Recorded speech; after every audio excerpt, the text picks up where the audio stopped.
What's up, everybody? Internet land.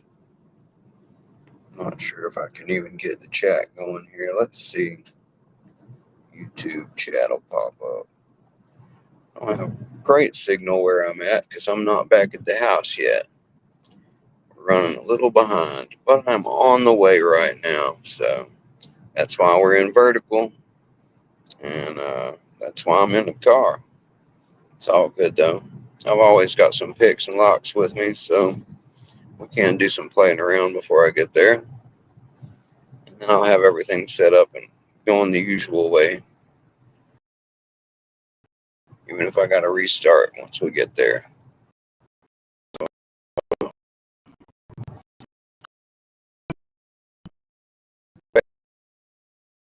A little bit. My signal will probably in and out a little bit because I'm crossing the mountain here. So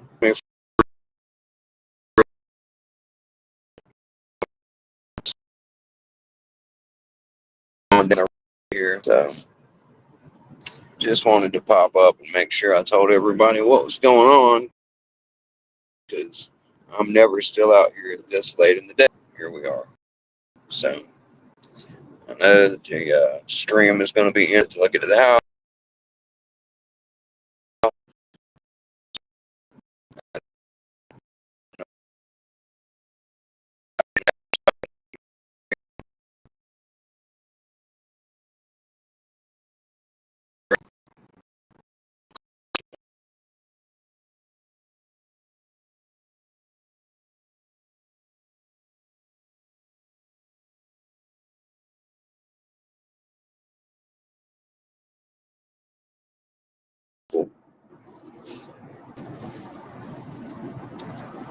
So just hang in there, guys. I'm on the way to decent signal and to the real phone.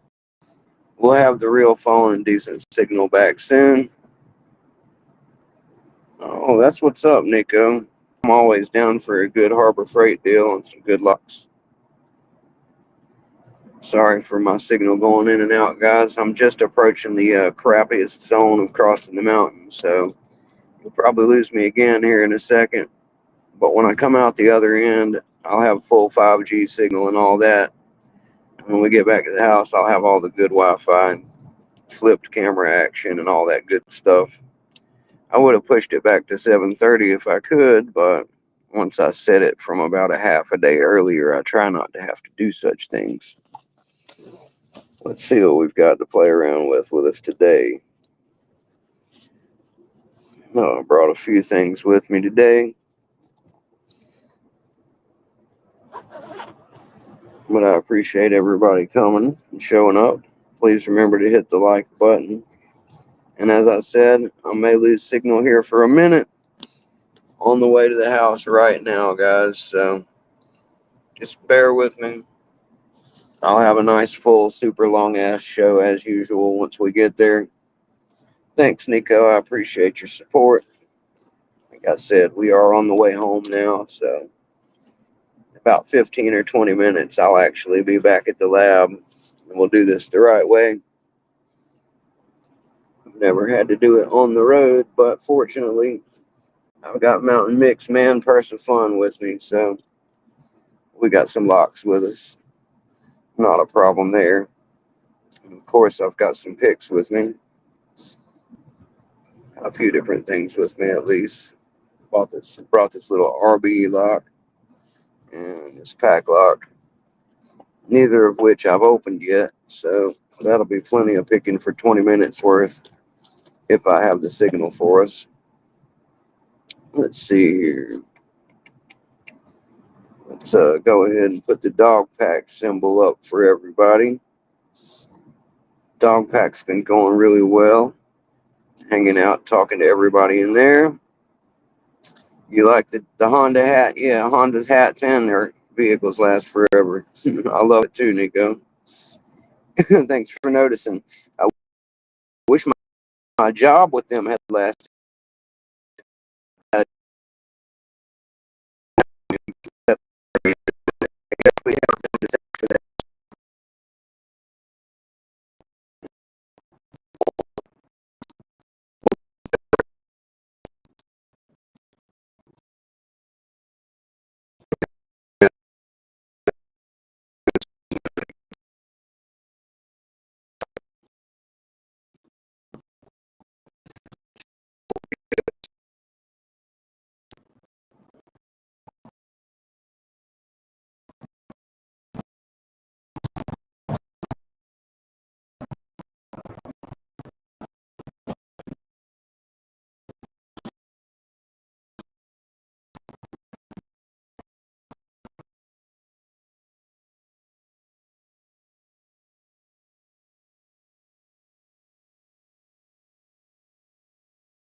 guys.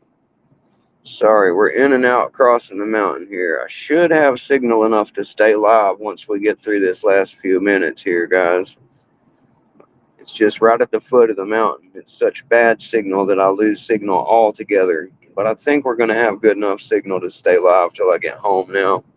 Might lose me again for a second. Appreciate everybody being patient. I will be home in about 15 minutes or less now. So it's not how I had planned tonight's show. But we'll do like we always do and adapt, survive, and move forward. I got all my EDC stuff with me. So I got enough stuff to pick around and hang out. What's up, Labs? What's up, Snake? Glad to see you guys made it. Like I said, when we get to the house, I will have the full setup and horizontal camera. It's all sitting there on the charger ready to go. I'm just broadcasting to you guys from the car on the way there. But like I said, I do have some stuff to play around with. I'm going to get down to that here in a second. Yeah, Delbert. The other guy is the tooth in my head, unfortunately. Everything's a little swollen still. It's just some sinus infection that I've got going right behind my cavity right here. So when I slept the other night, I slept on this side of my face, and when I woke up, it was all poofy like somebody had kneed me in the face. So it is slowly going down. I've been taking ibuprofen and Tylenol and all that good stuff. Uh, Maybe we'll have a regular M1ck face back here in the next day or two. I guess I'm going to try. Yeah, it's a bummer, Delbert. I wish they would just rip them all out and give me some dentures, dude. I'm pushing 40. If I had decent insurance, I'd have had to.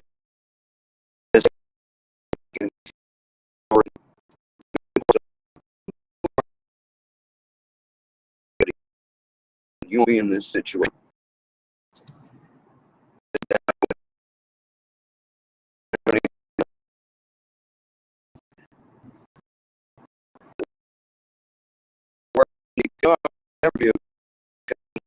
Jimmy's back with me. Sorry about the signal, guys. We're in the treacherous parts of Carolina here. But yeah, I've still got my mini Jimmys with me. Sorry about the blinking every 2-second signal. There's not much I can do about it. But yeah, I've also I don't really have the Reaper with me, Nico. I use the Reaper case for my EDC now. Is uh the Reaper's actually got the handles from 44 Delta on it now. So it stays at the lab. And what I've done is I've put one McTickler in the FNG set and that one Peterson. So I have a low, medium, and deep hook, and then the Quint. And then I've also got my Sparrows Mace 1 and 2 back here in the back in the card slot. That's what I carry. And I've also got my Escort and the curved turners from Sparrows. Between all that, if I can't pick it, I'm going to have to go get the whole set anyway.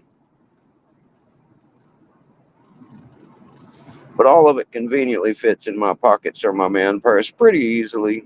So I've usually got all of it on me all the time. Yeah, it does happen to all of us, Nico. My wife actually just had hers all straightened out and fixed. She had a bunch of them pulled and got some pretty new dentures, and she's loving it. She's feeling bad for me right now, but I'm happy for her to have a nice, pretty set of teeth and not have to deal with all this pain and suffering all the time. So, yeah, implants are expensive, Nico. Come on, man. My grandmother got the implants, but she did not care for the price versus the outcome, I don't think.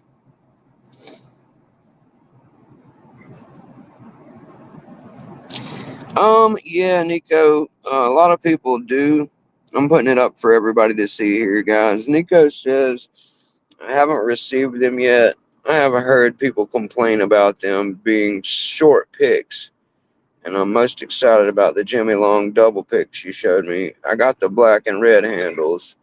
Yeah, the black and red handles are sweet. And I will say that the Reapers are a little short. As far as picks go, I don't have any full sizes here with me to show you too much. I mean, this one, uh, and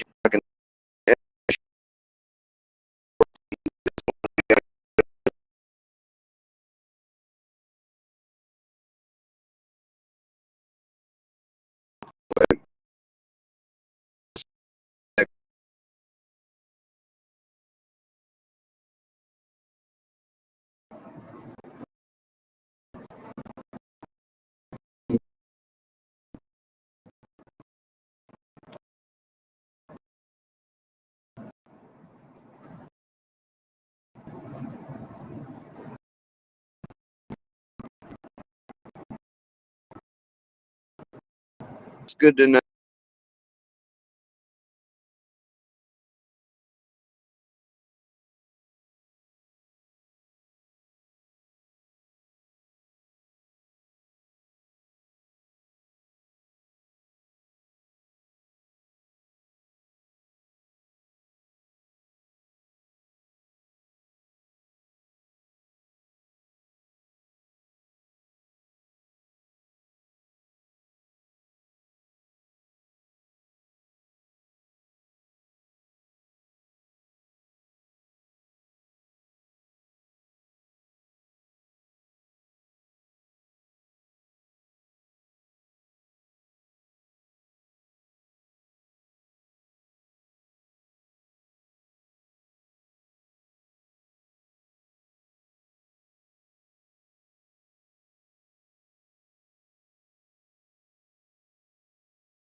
There we go. Sorry, guys. I'm a little in and out here.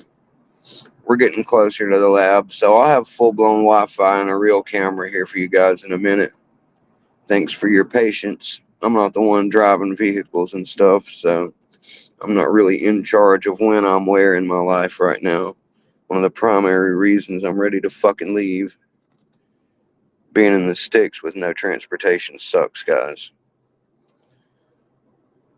Anyway, hey GK man, thanks for showing up.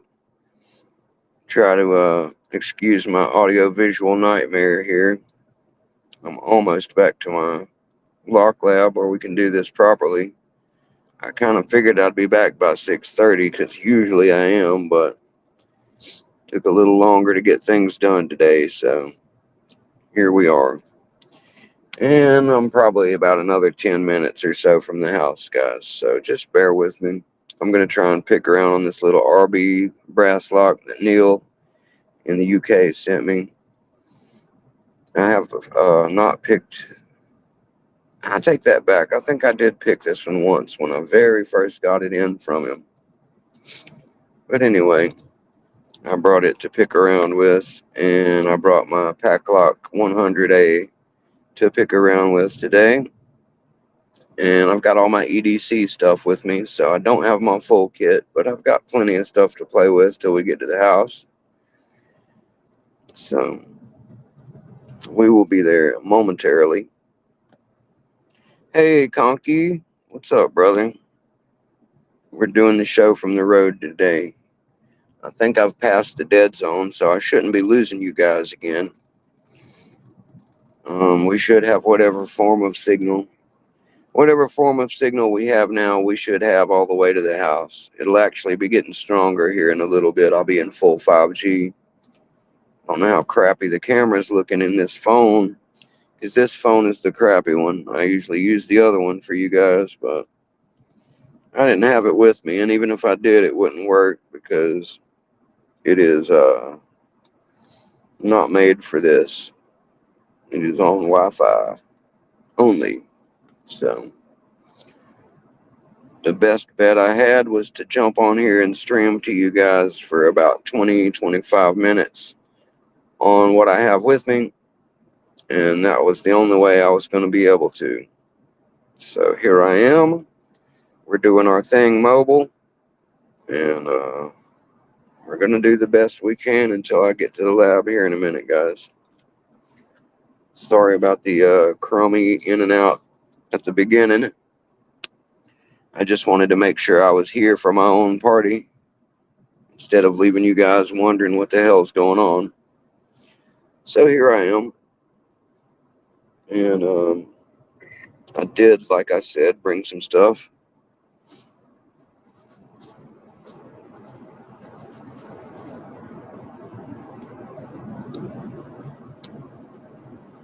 Are you talking to me, Conky? Where did I go? Oh, the trip was back into my hometown about 20 or 30 minutes away. My dad delivery drives in a bigger area than we live, because where we live is even more in the sticks. So we travel to where I'm actually from for him to work. It's about 20-25 minutes away from where we live. And usually I'm either at home all day or I'm there and back by now. But we did not get back as early today because the weekends can be a little slower. So, fortunately, as usual,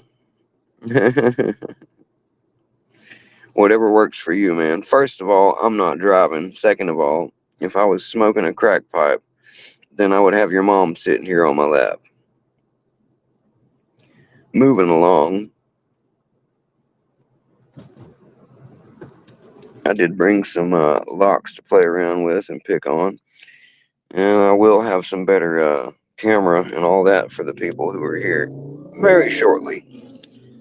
So, for everybody who's here that's not Caraboga, or whatever this idiot's name is, thanks for coming to hang out.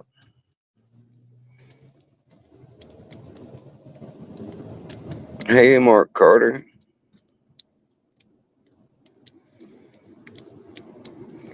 How have you been, Mark? Good to see you, sir. I'm doing a little road action picking today. It's a little harder because it's bumpy. It's a fun challenge. But yeah, we're about to be back home in a second, guys. So I will do a speedy setup, switch cameras, invite myself in, cut my old self off, and we will have a nice horizontal show here in a moment with all our usual toys and tricks. And if anybody wants to tag in and do some restreaming with me, I will have the restream up in the chat. As a matter of fact, I might be able to go ahead and do that part while we're on the road here. Give me a second, and I will put it in there. So if anybody would like to jump in, especially since I'm on the road, feel free, guys. Believe me. There we go. Let's drop it in the chat for you guys. Boop. There we go. That is the restream for anybody who wants to get up in here. And I will try pinning it to the top. So yeah, if anybody wants to hop in, there you go, Wild Billiam. No rush. I'm getting ready to be at the house with the full lab. I think I'm about 5 minutes out, if I had to guess, guys. So might have to stop one more time along the way. We will see. But we'll manage until it works out. I'm in good signal now. We're in full 5G, and the only thing I'm missing is the usual lab that we have. So we will add that to the show soon, and we'll get it on like we usually do. Just goes to show that M1ck comes prepared for all situations, guys. I've got my big old backup battery pack hooked to the phone. And I've got all my EDC carry picks with me, and a couple of locks with me, and I'm always ready to jump on and do a little hanging out and picking, even if I'm not back at the lab yet. But as I said, any moment now we'll be pulling up, and I will get in there and do things the regular way that everybody's used to. So thanks for everybody's patience. Thanks for everybody who showed up on time. I scheduled this thing for 6:30 way earlier today, thinking, hey, there's no way I won't be back by then. But life happened, and I ended up about 30 minutes behind my intentional schedule. So no biggie. Exactly, Mark Carter. Getting it on like Donkey Kong. Consequently, that's one of my favorite games, Mark. And I don't mean that newer Donkey Kong Country stuff either. I'm a big fan of the original arcade Donkey Kong. And I had a copy of it on Game Boy back in the day. I used to play that thing till my thumbs were ragged. I was a big fan of that game. Couldn't believe how many levels there were on the Game Boy version, guys. Got to where you were swinging on vines and jumping across. We got Wild Billiam in the studio. Let's patch him in so he can entertain you guys while I get the real studio set up. I'm putting you in now, Billiam. As long as you're ready to go, sir, we're good to go. Boop, and there he is. Welcome, Wild Billiam. Let me see if I can move you side to side here. Oh, it's because I'm not horizontal streaming. That makes sense. I will have us on that soon. I think Wild Billiam's still having some audio issues right now, but that's okay. We're glad to see him and to have him, and if he gets that figured out, and I think I hear it now. Can you hear me? Yep, there you are.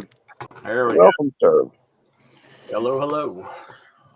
Glad to see you make it, Wild Billiam. Thank you for coming on. No problem, man. No problem at all. I'm stoked about it. You mentioned earlier today you might be popping in, and I'm glad to see you. I'm Oh, about yeah. to pull. I'm about to pull in at the lab right now. So if you want All to righty. keep the people slightly entertained while I get everything swap over set up here, All I'll righty. be Well, hanging and how picking with about you. how about I start with a little story about hookers in Charleston, West Virginia. Yeah, you said you had a cool story to tell me about hookers. Go ahead. Yep. All ears, brother. So about 20 years ago, I used to live in Charleston, West Virginia. I live around Cincinnati now. My neighbor and I lived in a crappy little apartment, not the best part of town, and we walked out the door one day, and one of the things they had been doing was cracking down on prostitution in the western side of the city, and was living in the eastern side. And so we had a police officer assigned in the area at the time that was dedicated to our area. That's the only place he worked. His name was Chili. Happened to Chili. be the largest, NBA tall African American police officer. Oh yeah. Awesome human being. So the neighbor and I are walking out to the car, and we see the prostitutes who had moved from the west side to the east side of town sitting on the retaining wall of the house down Got the it. street that happened to belong Sorry. to a preacher. Didn't mean to interrupt you there, Billiam. I got my lock open. So he pulls in, just whips the car in right in front of the two of us because we parked on the street. Scared the ever living shit out of us. I'm sure. And hops out of the car, and we're like, what's going on? And then he proceeds to, military march down the street to that retaining wall and just starts screaming at the two prostitutes. He's like, what the hell are you doing in my part of town? You don't need to belong here. And the next thing I know, he's like, if I catch you two in my part of town again, he says, I'm going to stick crack rocks in your pocket and take you on down to the jail. That sounds like small town coppery to me. Not even small town. This is the capital of West Virginia. Yeah, that's a big place for there then. Yeah, about 50,000 people, which is not very big compared to a lot of the place. But I've seen some hard ass city cops too in West Palm. Believe me. Oh yeah, but it was absolutely one of the funniest things we'd ever seen, and Oh, like I sure. said, it just scared the crap out of us. We couldn't figure out what was going on. That's We thought, funny, did we do dude. something wrong? Oh, I have that reaction every time I see police when they pull up looking all speedy and fast. I'm like, oh, freak, what did I do now? Exactly. Yeah. What did I do this time? You never know how it's going to go. Not down in Florida, especially. They No, don't mess sir. around down there. It can escalate. It can escalate quickly. I got a speeding ticket one time. I actually passed like 4 cars in a no passing zone. It was a 3 lane, but only because there was a turn lane. And Ah, me and my wife were trying to get somewhere, and I had to drop her off and then go to work. So I was behind. oh, looks like we might have lost Mick, or at least I did.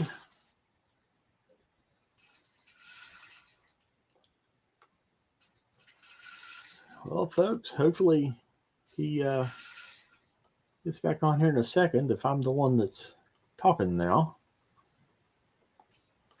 Yes, Mr. Happy, that is a DigGuard Interactive. That is the 1 1/4 inch, which is the purple belt. It's the purple sticker on it.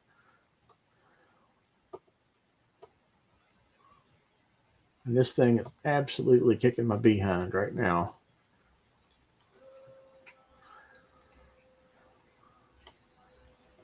I will say these are fun little locks. If any of you haven't got one of these yet, I just posted my video on the Blue Belt Kennard, the 5-pin, pin in pin. What I understand, I have a multi-lock interactive on the way on tomorrow, I think, from one of the guys on the Lock Bazaar. So hopefully I'll be able to compare and contrast. I'm guessing the tolerances are light years beyond what we're seeing here, on these American-made. From what I understand, UHS Hardware actually makes the DigGuard and the Kennard themselves. It owns those brands.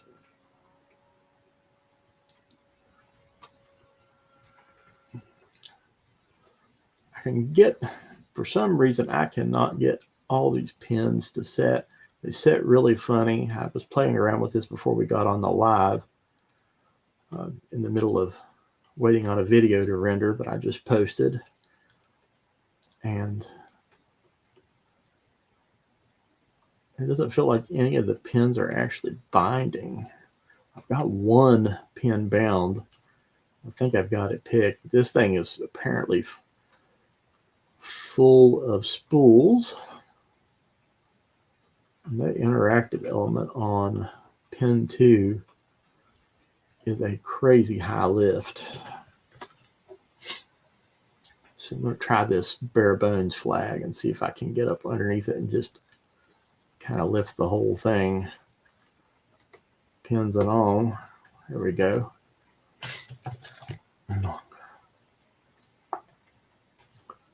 So I have picked up quite a few. I was going to do a video this past week, but got on Lady Locks live and was watching and never got around to filming it.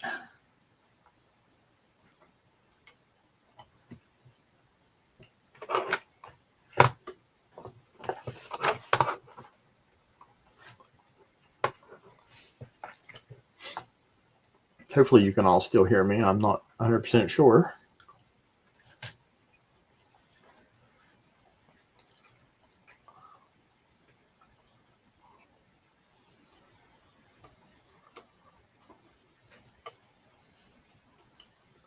Hopefully Mick's able to hop on. He's a whole lot better at this hosting thing than I am. I'm not normally a live person, but I thought I would hop on to tell that little story.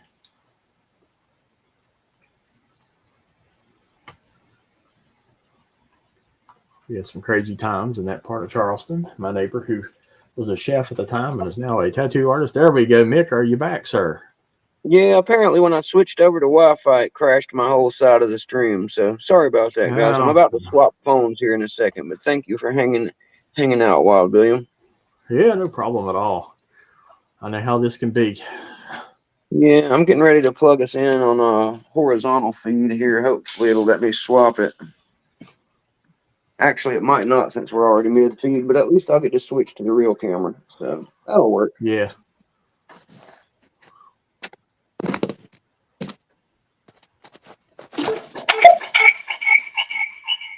Yeah, let's not do that. Let me flat patch myself in. Move it all back to regular in just a second. Yep.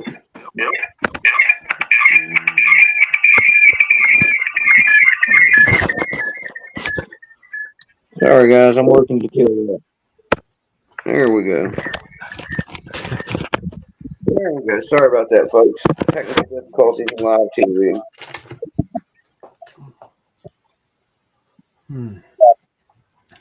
Now let's go over to the chat. Oh, okay, Mr. Happy. That's cool. Yeah, these are definitely multi-lock clones, and they're already tough, so I can only imagine what the tolerances those actual multi-locks have, how much harder they are. Yeah, I've heard the multi-lock and the multi-lock junior can be some pretty rough picking. This one's pretty interesting. I'd have to say for a first dimple lock, I would have chosen one of these over the Avis ones, especially if your flags are a little bigger, Mick. Yeah, I've got the black flag set, so I'm not really sure what the exact spec are on versus other ones. Yeah, I'm not sure either.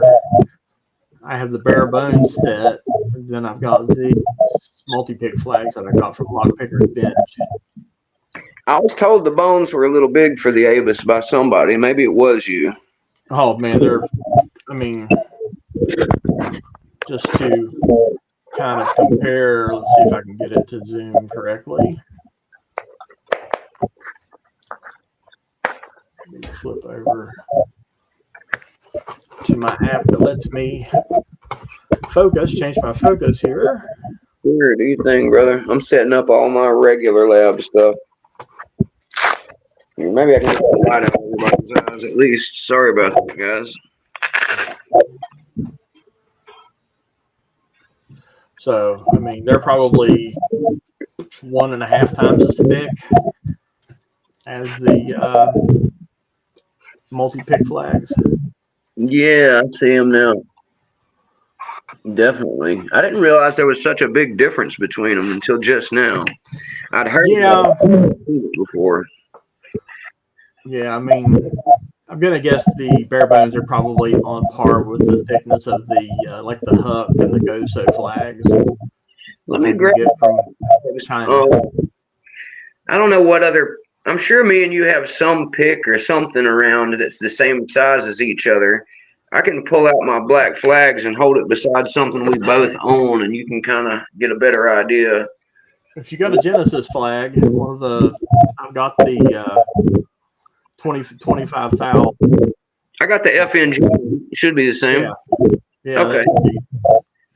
Cool. I'll be right back with that stuff. Yep.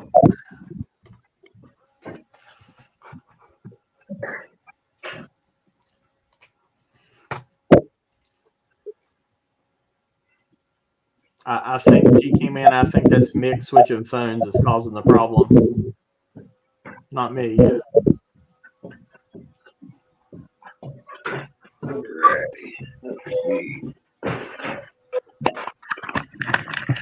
Get some of these flags out. And let's see. Oh, it's gonna be in the Reaper right there. I've got a Reaper too. Oh, I've got both, but my Reaper's actually in one of the 44 Deltas, so I was looking for the 25 from the FNG. I've got it in my Reaper case because it's my EDC. Okay. So this is going to be the FNG 25 right here. And this is going to be a Sparrow flag.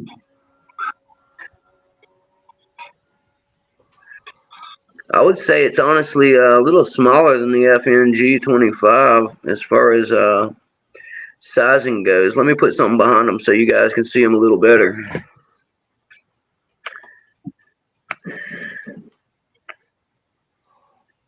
There we go. So yeah, as you can see, the black flags look to be pretty. Okay. Yeah, they're probably pretty similar to this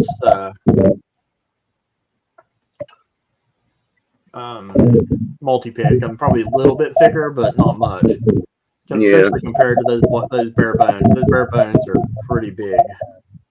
Yeah, the sparrows are they're all about the same size, obviously, to each other.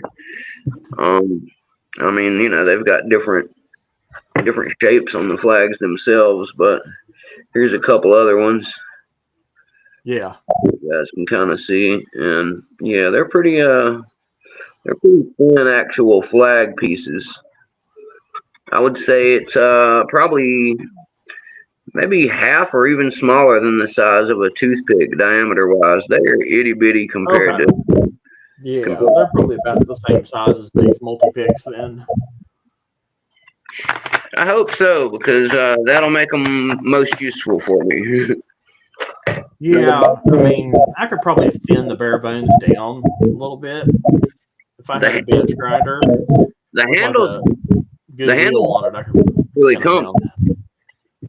Yeah.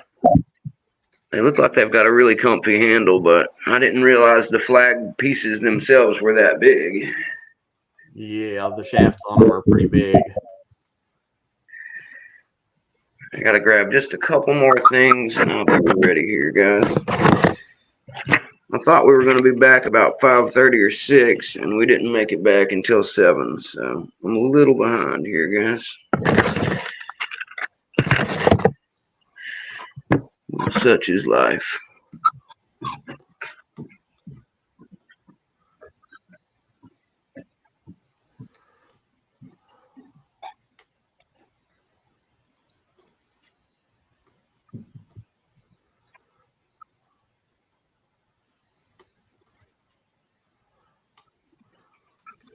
Yeah, Mr. Happy, I've heard the Gostos are pretty bad until you take a file to them or a bench grinder to them.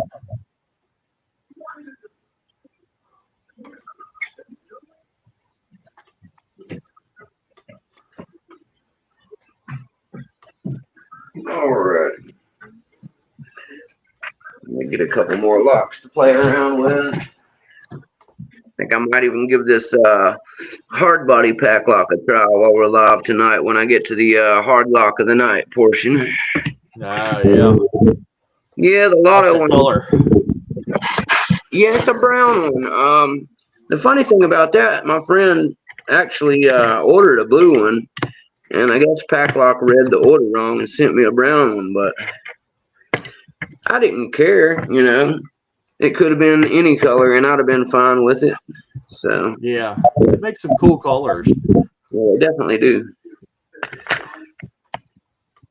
Yeah, that's probably one of the nicest locks I own, so I was in no position to be complaining about it, that's for sure.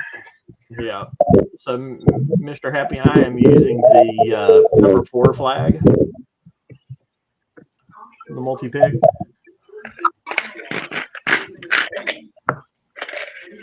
Mr. Happy's got some multi-picks coming in, but they cost him dearly because of all that crap going on right now. Yeah, I bought mine from Lockpicker's bench. Yeah, that's where these last few Mokies in the U.S. came from.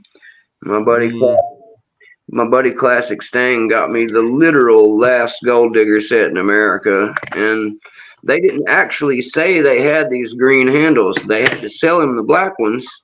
And then a fire or something happened, and they emailed him back and said they didn't have the black. Would the green be okay? And he knew that I was crazy about lime green, so he was like, absolutely, send them on. So I got really, really lucky.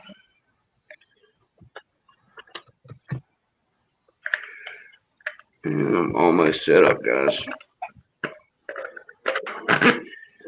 So yeah, Mr. Happy, I've got the 4,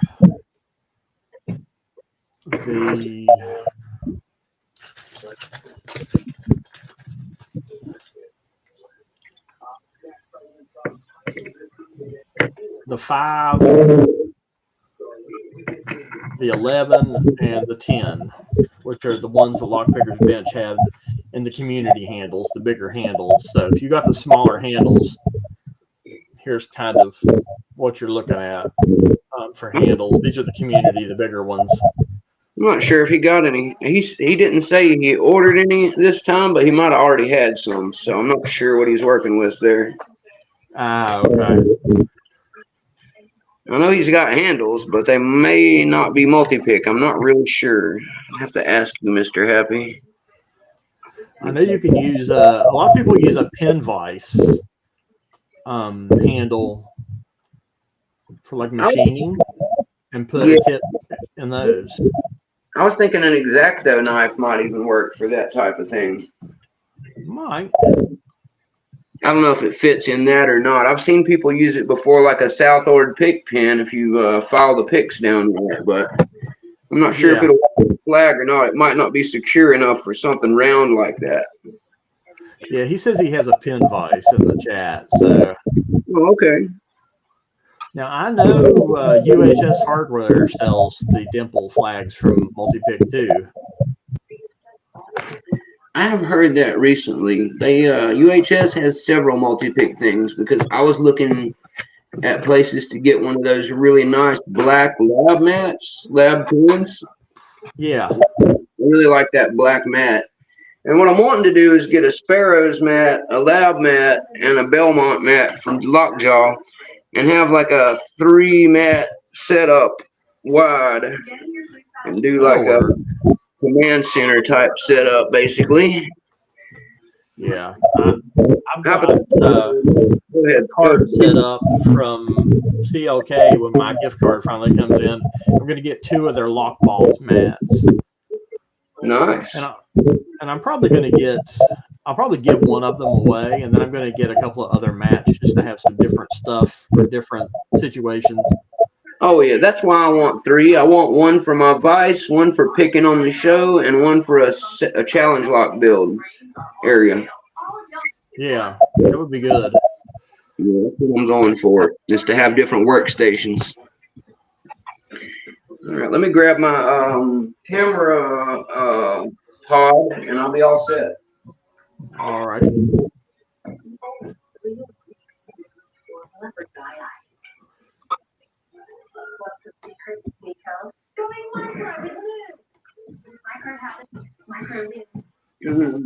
I really appreciate you coming to hang out, Wild Billiam. Oh man, no problem at all. It's fun.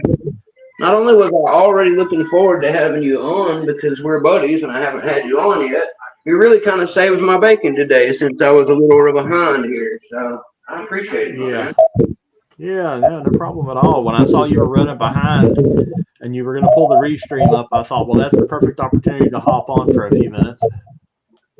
For sure, for sure. Like I said, you really saving my bacon on that one, brother. I appreciate it. Anytime, man, anytime.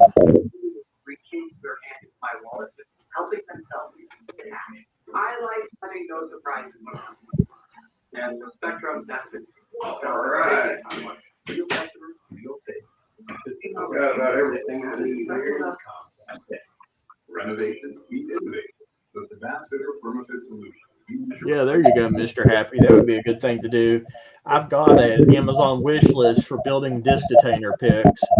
I'm going to try to make the Daz Evers disc detainer from his YouTube video. He's got a parts list on there.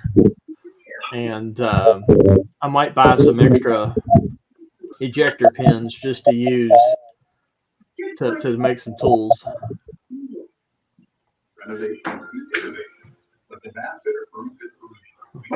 Hey, Sushi, thanks for showing up. I know you're probably at work or something, but we still appreciate you dropping in and letting the stream run for some love. There you go. All about the lockpicking love, man. It's the greatest community of people I've known in my life, to be honest with you. It's one of the best online ones for sure. Absolutely. I thought I was getting myself into another hermit hobby, and then I actually started making friends here. I think it's the most social I've been in years. Oh yeah, man. I had, bought some picks and things before I discovered Sandman. He's the one who talked about Lockpickers United and the Discord and Reddit and stuff. I'm a big fan of Sam. So I will definitely agree with you there. That it's a very social community.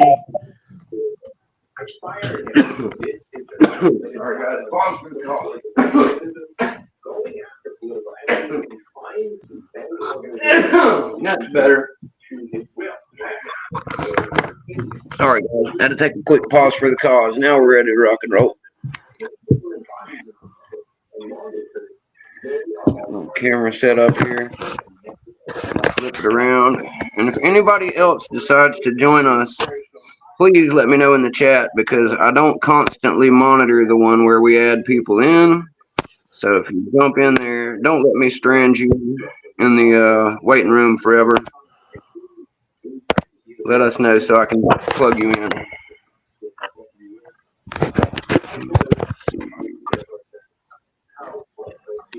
Do the old flipperoo here.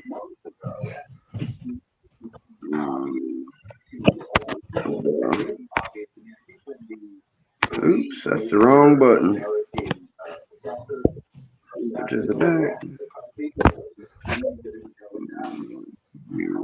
In the mirror, of course. I think it would let you change that mirror setting, guys. It really drives me a little lightly nuts every single time. I didn't even realize that I'm mirrored right now too. Oh, are you? I couldn't tell, but yeah, that I can flip you on it. Give me a second. I got the mirror.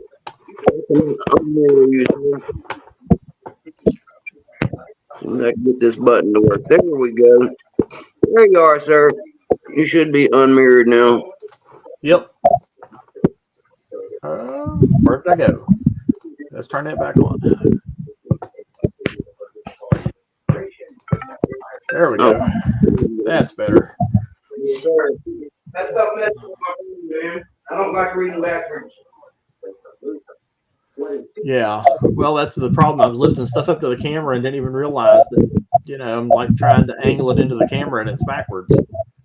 That's the problem I have. I can't get myself on camera the right way.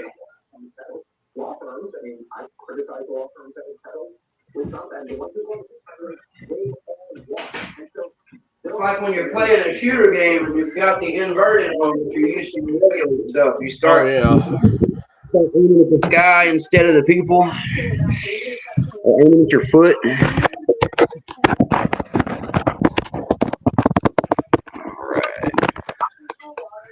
Let's get you guys all set up on the tripod here, and we will proceed to have a fantastic show without a bunch of moving around.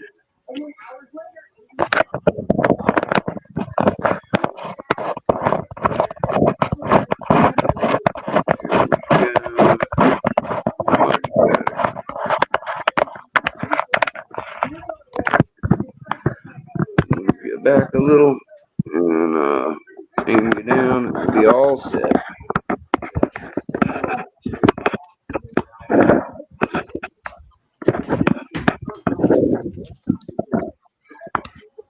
All right, I think I'm set. Oh, let's aim you guys down just a little more.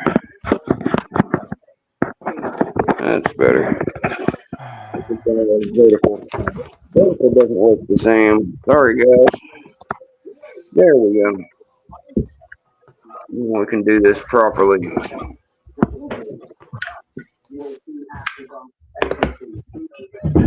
So I was able to get the RV open on the way here. That was nice. We've got Marissa. So welcome, Marissa, as well.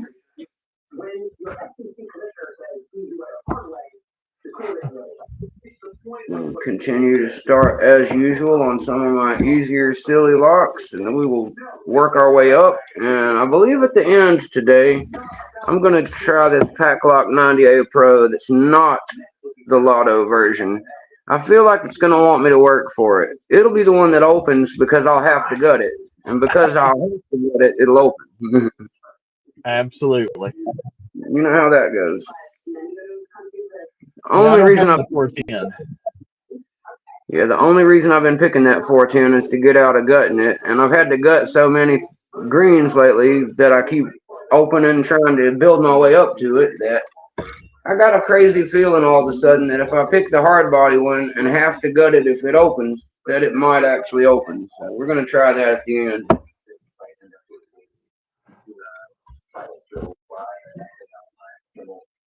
The sooner I can get through that lock, the sooner I'll be using those black flags, because that's basically where I've been holding myself out of all that stuff so I can finish with my blue belt acquisition. And once I get my blue belt, I'm gonna start picking on some other styles and stuff and building some challenge locks.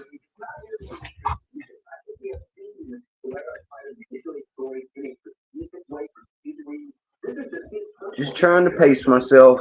I'm getting close to 4 months in here, so just trying to pace myself and not spread it out so thin that I slow myself back down more. Yeah, I really started in late June, like early July. Yeah. Yeah, that's about. Me and you started about the same time, I think, Billiam, because I think June 28th was my night watch video, and that was my first actual dive into the YouTube sphere. So I think I'd only been picking for maybe 3 weeks, maybe a month before that. So I I think was me and you started about the same time. Yeah, I was actually bought the echelon set right before I went to Florida for vacation for 2 weeks, and Nice. didn't have anything but the clear locks to work with. So when I Oh got yeah. back, first thing I That's, did was go invest in some white belt locks, yellow belt locks. yeah, I was fortunate enough I didn't actually get an acrylic lock until when I ordered a bundle from Greg Potter. I actually already had a Master 3 and a brass Brinks that I bought from Walmart to start on. And because of that, I actually didn't pick an acrylic until later on. And I hated that thing, man. Oh, they're awful. I mean, they're plastic. They're not. They don't have any feedback at all. It feels nothing like a lock. No. It feels like a toy of a lock, is what it feels like. Yeah. I mean, they're good for explaining how the pins move and understanding that, but that's about as far as they're useful. That's what I look at it as, Billiam. I look at it to be more of a visual learning aid than an actual teaching picking aid.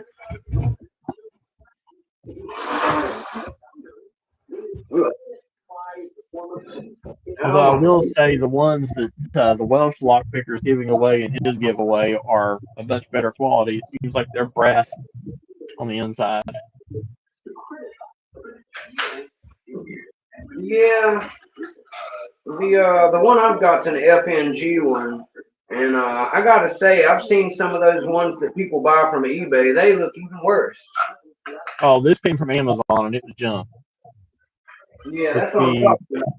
Chinesian lockpick set that the medium hook bent within like a week. Bummer. Yeah, I recently got some Southward picks that I think are still better than that. I don't think Southward's horrible, but they're definitely not the quality that some of the others are. Yeah, that's what I was trying to say. They're better than Amazon, but I'd have to say even my sparrows and my coverts are better than those by a pretty good bit. Oh yeah, I mean, you get up into like even the jimmies, which are so much cheaper than you think they would be, like the steel Oh quality yeah. is just light years beyond. The Jimmies, I honestly think the Jimmies are among the best two picks I own. So I agree with you there 100%. The Jimmies are light years ahead of something like that. Yeah, I bought a bunch of jimmies just because I wanted some deep hooks. Yeah, that's what I bought mine for, was to get something thinner so I could work on Avis locks. Oh yeah, getting to like 15,000. Of course, I've got the bare bones, but the pick set I bought from them didn't have any deep hooks in it. Huh. Chock full of rakes, but No deeps, huh? That's a bummer. A lot of sets are like that. They'll rake heavy, but they've only got, a short and maybe a medium if you're lucky. And Yeah, past you just you're not picking anything above orange with something like that. You need something with a deep reach. yeah. I mean, I was lucky a medium was okay for my 1100 and for my pack lock because how the pins are laid out. Because I can pick my pack lock with a bottom of the keyway turner if I want to. Yeah, that's what I've been told by a lot of people. I've tried it both ways, and I obviously haven't had much luck either way yet. But I've found out, I think that I'm gonna be have to go top of keyway because when I do bottom of keyway, it just doesn't feel right. I think I'm getting a different tension at bottom of keyway, and I'm doing a better job getting it right if I'm in the top. Yeah, I picked it for my video and for the 200K club with top. Although I will say it's a little awkward with the way the top of that keyway is to get a turner in there comfortably. It's kind of Yeah. sideways. Oh yeah, that's how mine is. I have to stick my sparrows curved, either the smallest or the medium sized one, and it lays in there sideways like you're talking about. Let's show everybody really quick. For anybody who doesn't know what Billiam's talking about, let me show you guys this pack lock keyway, and you'll be able to see what he's talking about. I'll pull mine up here. I've got it right beside of me, Mick. Oh, do you? Yep. So yeah, it's got a weird angle at the top of the keyway. It's actually getting ready to pick it anyway because I'm not getting anywhere with the card. I need a break. There it is. I hear that. I'm sure the canard can be a nightmare. I was actually asking you about those so I could get into one before too long. Yeah, now the canard was easier. I've gotten the canard open on video. I just posted it today.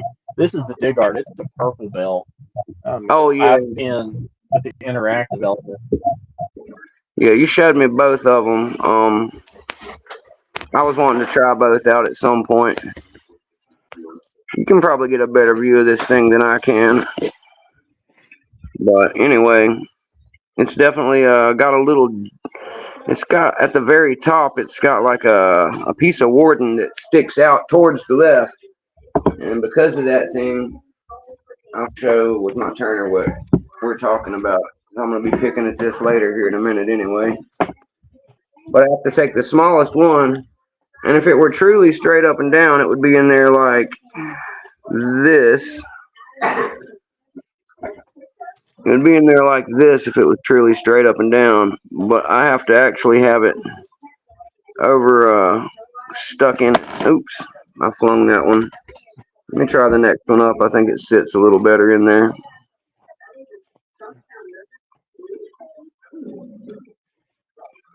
But yeah, see, it sits a lot deeper and offset in there when I've got it the right way to actually do some turning in there.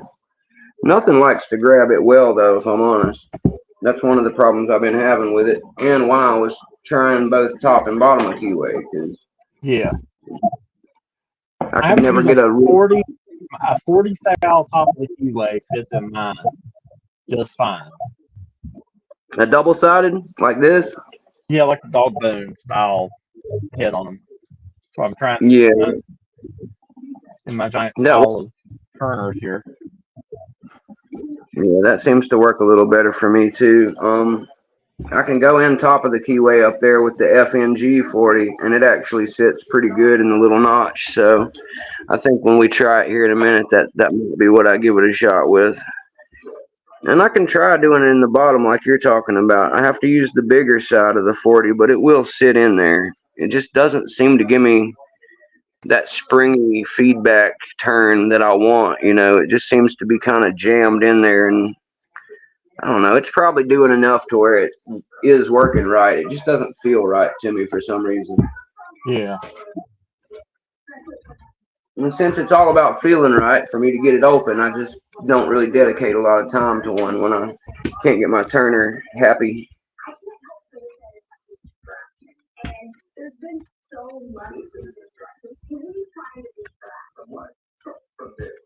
Easy stuff. That's gonna give me nightmares. There we go. Just trying to get a little more warmed up. All that moving around got me a little shook. Now I'm getting my groove back on here a little better. My mouth still really hurts, if I'm honest. I just took a couple more Tylenol, so hopefully it'll chill out a little bit. Tooth pain's about the worst. It is, man. It gets so bad sometimes I just about ask somebody to put me down like a lame horse. Fortunately, it's not that bad right now, or I would not be on here. I'd be curled up somewhere like a baby crying. Keeping water in my mouth and weird things like that. Yeah. Nightmare. Yeah, I'm gonna work on my 98 here in a little bit, and Billiam here is working on his. So hopefully, you'll at least get to see one of the two of them open. I don't know. Sometimes I don't have a whole lot of success with it. Yeah, no Even promises. No promises. The camera, they are camera shy locks. Mine have never been off a camera before as far as picking, so they're really spoiled. Because I just know that, just like what we were talking about with me gutting it, if I was to try and stick a pick in one of those two locks with no camera, it would fly open just to mock me. Guaranteed. Oh yeah, there's nothing. I mean, just having the camera in front of your face and everything else while you're trying to pick, bad enough. Yeah, for sure. The locks get spooked.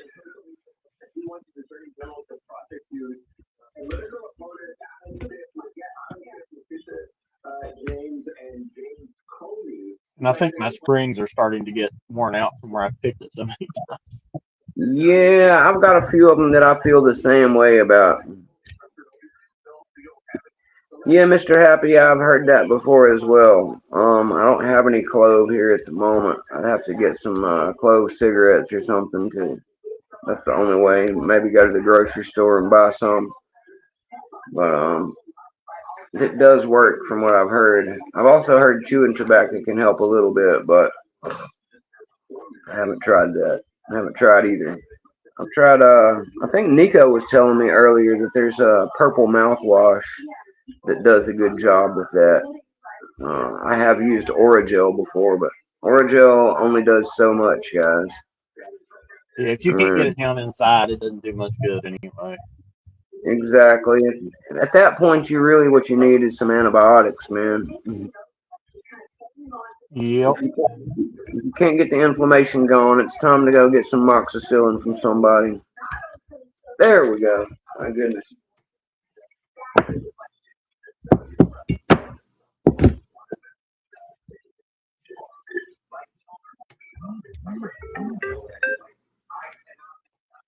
So how's everybody enjoying the dog pack? Going well for you guys? You having a good time hanging at the dog pack? I know I am, Mick. So, I've been enjoying it myself, but because of the way things came together so quickly, I'm just making sure it's not just me.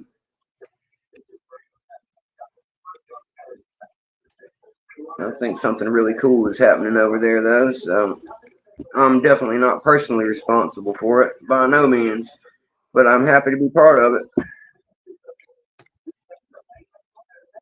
We're working on a few more things, and I actually started looking into some Tool stuff today. I emailed the people at Tool, the open organization Lockpickers. I was actually considering to open my own chapter in Florida when I get down there. that'd be fun. Yeah, I really think it would be fun to have some. I mean, naturally, if I could get that going, I would probably try live streaming it too, just for everybody to enjoy. But I really think it would be cool to get a chapter going. And I've noticed that there's only 3 chapters I could find in the whole state of Florida, and most of them are in the north. Really? The closest one for me would be Orlando, which is still about a 3.5-hour drive. So I think that I can probably pretty easily get approval to open a new chapter since nobody's around out there. And when they see my current credentials of networking and whatnot, hopefully they'll be happy to have me. So I've been starting some early conversations and working with them to see if I can get a chapter going. So we'll see how that works out. Just something I wanted to mention today. Yeah, we have a lock sport group here in the Cincinnati area, but I have not made it to a meeting yet. Every weekend they've done it, I've been busy with other things. Yeah, life's hard like that sometimes. That's one of the conveniences of doing this. People can kind of get on their phone at home in their few little bit of free time, and you don't have to have gas or make plans or any of that. You can kind of just plug it up and go when you've got the moment to do it. So Oh yeah. definitely is one of the appeals of it to me. I love doing the internet part of it.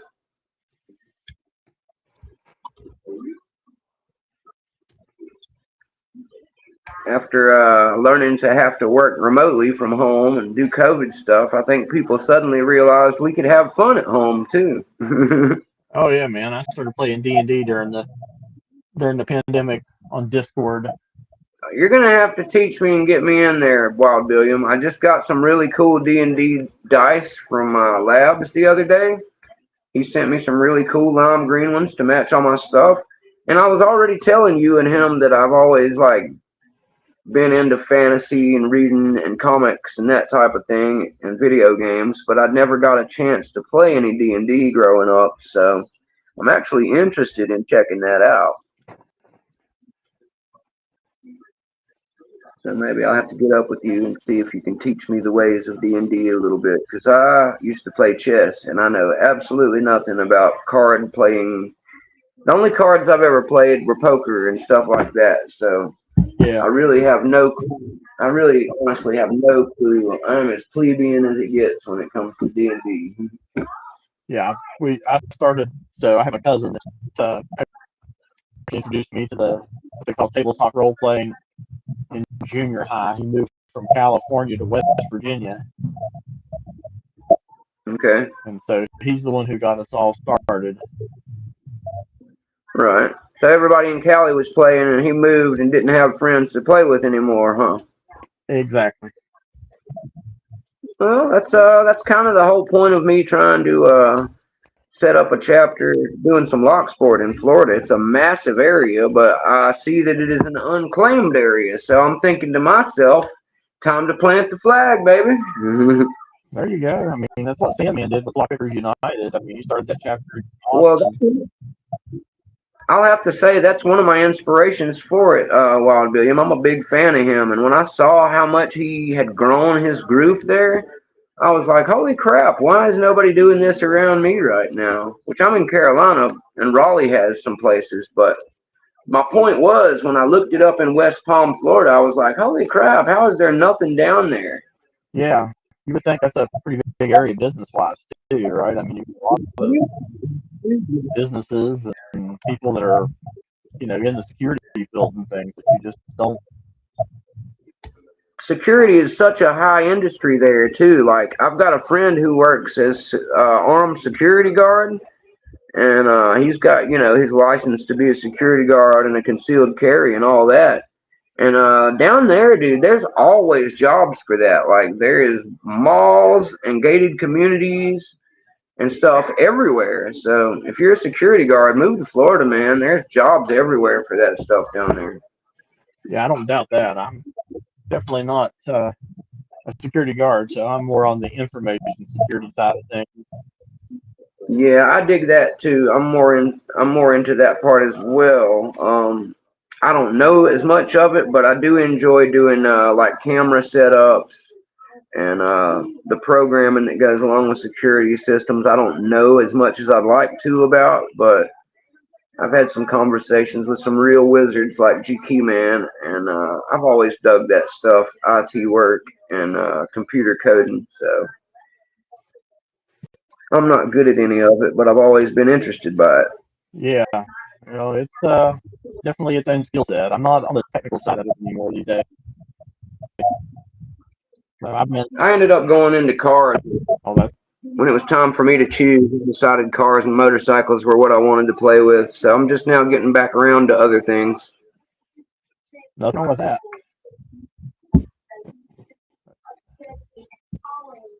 That's highly technical too these days.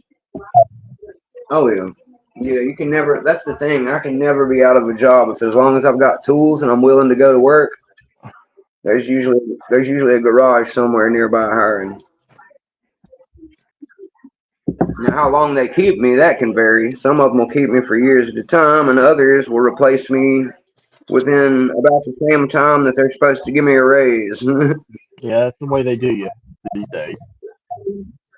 That is the truth. So once you get to the point where they got to pay you benefits and give you $1 or two raise, that's when they really start thinking to themselves, "Yeah, we can hire somebody else again."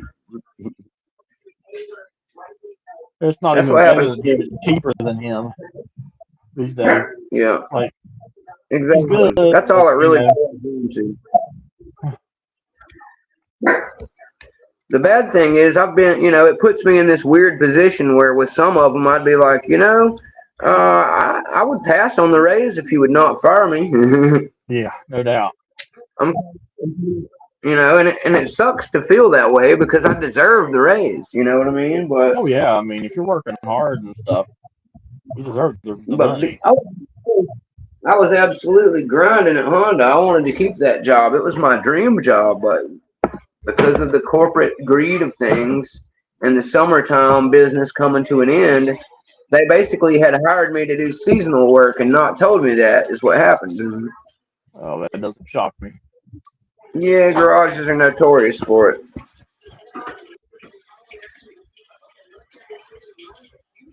Mark Carter, you're always allowed to talk about cars when you're on Mountain Mix channel, sir.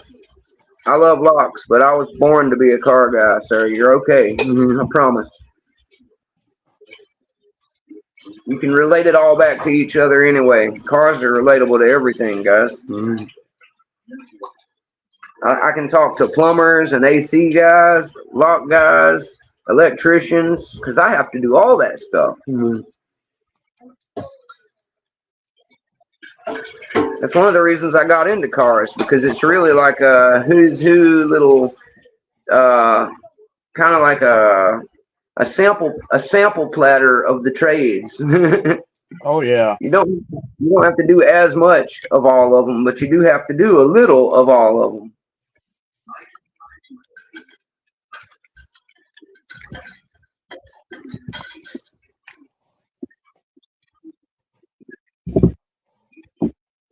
I need a different turner here. This master lock doesn't like this turner.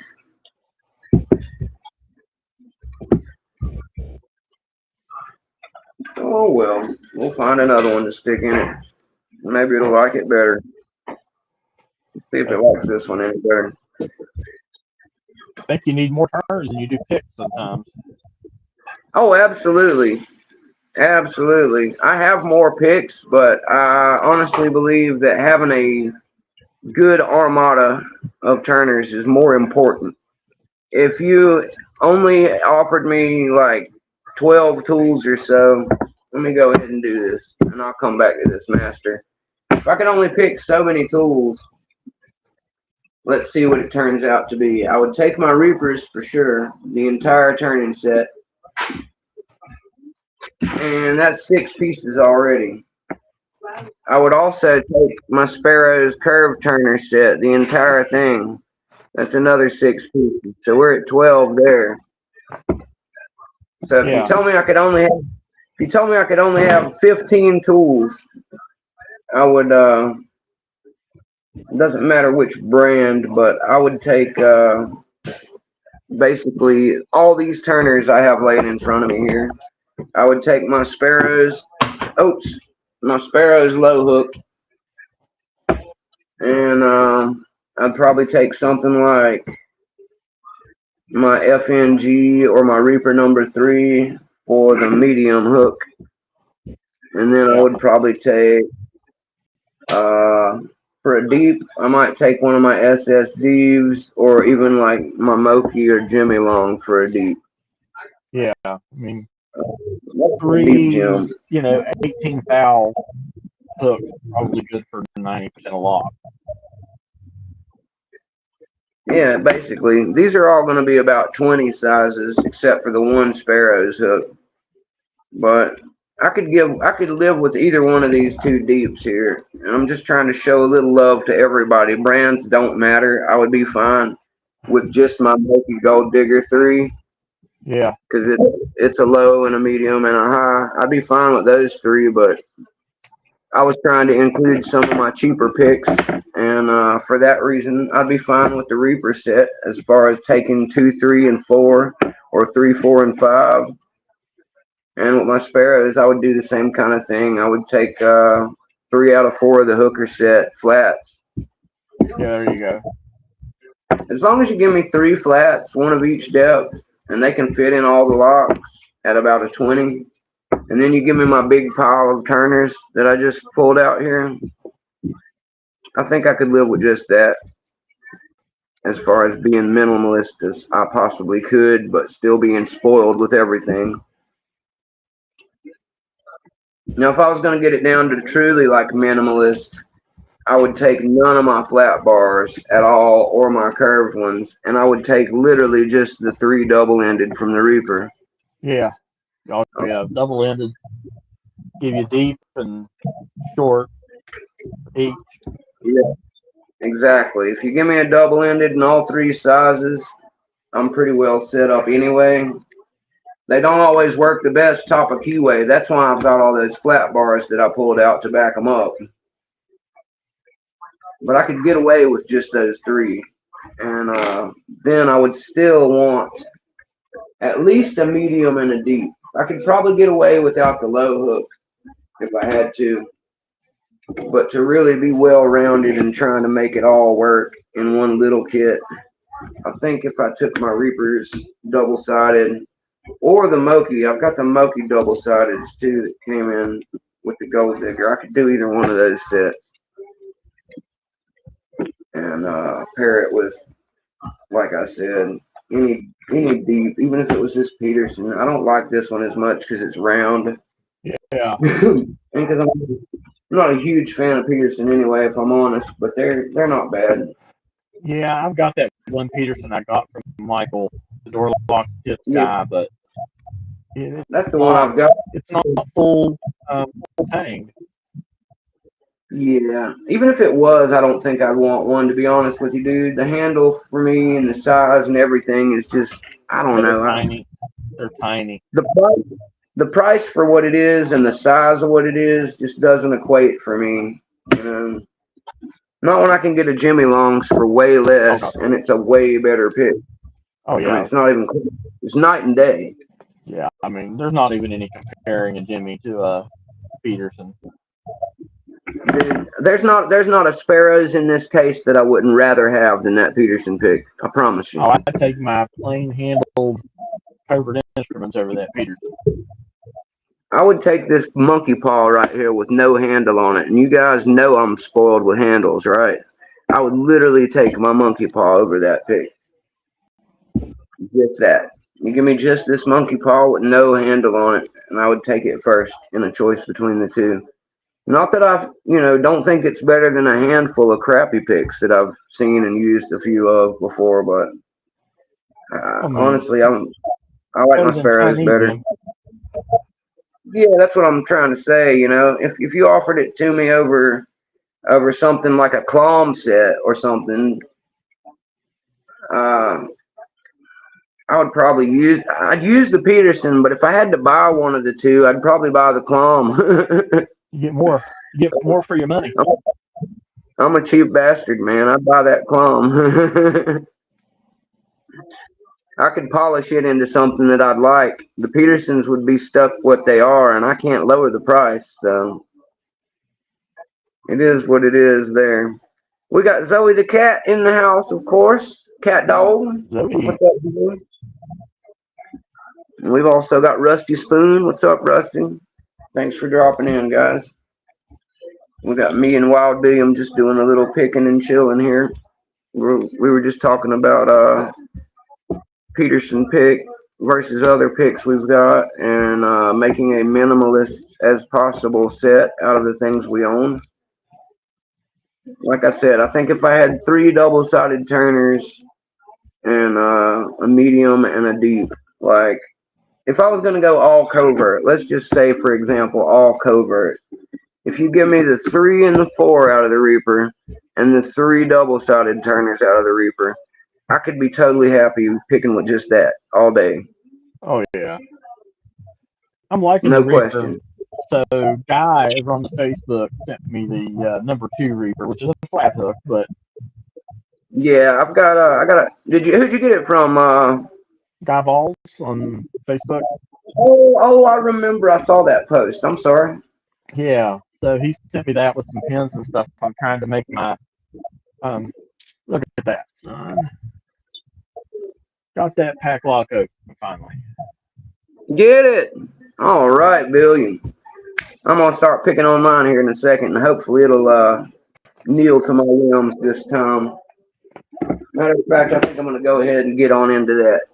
Let's do it for the people. You got yours open. That's a fine time for me to start messing with mine. And true to my word, I'm gonna use this number 3 Reaper, and I might even try one of these double-sided, but I think I'm gonna start with one of the regular Reaper top of keyways, a flat bar.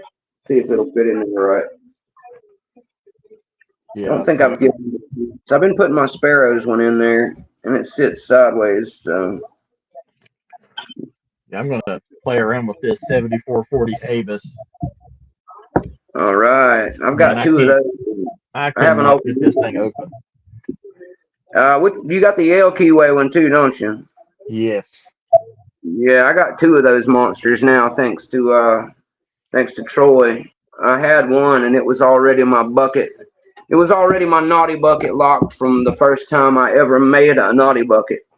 So it's been around unpicked all this time. And if I ever get this pack lock open, I'm going to go back and pick that evil Abus. I got the 7240 earlier this week. Yeah, I've got one of those too, and I can't get it open either. And both of them have crazy maximum adjacent cuts. It's those aluminum pins. They just feel weird. That too. They don't bind the same way that a brass or even a steel pin binds. No, they don't. And then even worse, you've got to deal with all that plastic body and that Yale keyway being all narrow. The way the keyway is cut, if I'm not using like at least a 19, I can't even get up in there and touch the pins the way I'm supposed to be. Yeah, like I said, it's got this crazy maximum adjacent cuts on like 2 of the pins. And I can get them to bind, but like even working around the wording, I can't get deep enough. That's the way that cast was I have too. I finally got it open on camera and gutted it. I was like, okay, you're going in the drawer. Right. Yeah, mine almost bent a gem hook in, and I put it back down for a while because I was just like, I haven't got good enough to not do this without breaking picks. So Yeah. I backed up, and I was just like, nope, the only thing I can fit to it with, I'm not delicate enough to do it with. So I'm going to come back to this when I evolve a little bit.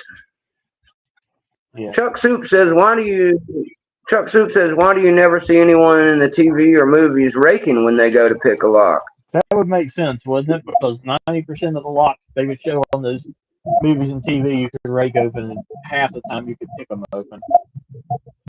It's always some 5-pin door lock that they're messing with most of the time. And yeah, I would agree with that. I think maybe there was a little bit of rocking, like a jiggler shown in Gone in 60 Seconds to get a car door open, but I'm pretty sure it was just like a jiggle pick rocker. Yeah. A rocker key. Thank you, Mr. Happy. I'm going to try for us, brother. And if I get it open, I'm going to sit here as long as it takes to gut it and put it back together just so I can get that blue belt, baby. I need my 200K. I need my blue belt. You'll say if you're after the 200K, all you got to do is dump the pins at the bottom. Yeah. That's what I've been doing for practice lately. I don't have to actually put it back together on video because I did my green belt and I've got multiple rebuilds. Yeah, I don't put them back together on camera anymore. I'll gut them on camera. too nerve-wracking trying to put them Same back here. together. Same here, brother. I got them for the show, and then when I cut the camera off, I'll either put it back together about 10 or 20 minutes later, or I'll sometimes wait till the next morning. Now, when I do get it back together, I show a proof video and show everybody that it's back together, but I don't make a video showing that I'm putting it back together. That seems like just a waste of time for everybody. Yeah, I got this video editing program I'm using. I can speed up, like the one I did today, and put up that Canard Bluebell. I sped up just a bit, like 200%, so you didn't have to see me picking for 20 minutes to get it open. Yeah, I know the feeling, man. That's one of the reasons I come on here on live and talk and hang out, because I feel like it's more engaging to the audience to be chatting around with me and stuff. I feel like if I just actually said, all right, guys, I'm going to pick this pack lock, and then we just all sit here in suspense for the next 30, 40 minutes, and I never open it, it's going to be like, oh, nobody's going to come back to watch that much. So, Yeah, well, that's why these. So I had to do voiceover on it because I was actually watching Lady Locks live last week when I right. got it open. I'm like, well, I'll just mute the volume from that, play while I'm recording, and I'll voice over it. That's awesome. That's awesome. I rarely get to pick when I'm hanging out in other people's lives because I don't know. I just don't do it much. Yeah, so I was going to. She'd invited me to come on and do an unboxing on the lock I got last week, and I waited too long to message her back. Yeah. Because I got home from work late, and so I just sat down here with the computer on and picked around for a while. Right. She had a really big love for her birthday the other night. I think that's the one you're talking about. Yeah, it was really good. And then LPL jumps on like toward the end for quite a while. Yeah, I saw that. I was in there. I told everybody, I was like, oh, if he comes over, it's going to be a while because, I mean, think about it. If you hosted him on your channel, would you be cutting it off 10 minutes in? Heck no. That's what I'm saying. I'd try to keep him talking and hanging out as long as I could. I'd have a hard time not being a fanboy. I know what you mean, brother. It does get that way. I think I'd be that way with him or Bosnian Bill and probably Lock Noob as well. Oh yeah, all those guys. I mean, that's how I got started, was Lockpicking Lawyer, and then Lock Noob before I even got Bosnian Bill, because he was so hard to find when they changed the channel name.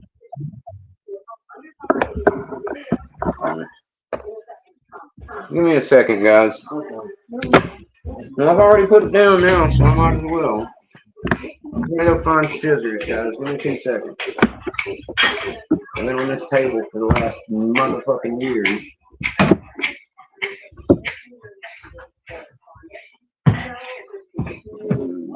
I'll be right back. Go ahead and have fun with that, Bill. I don't have enough fucking shit.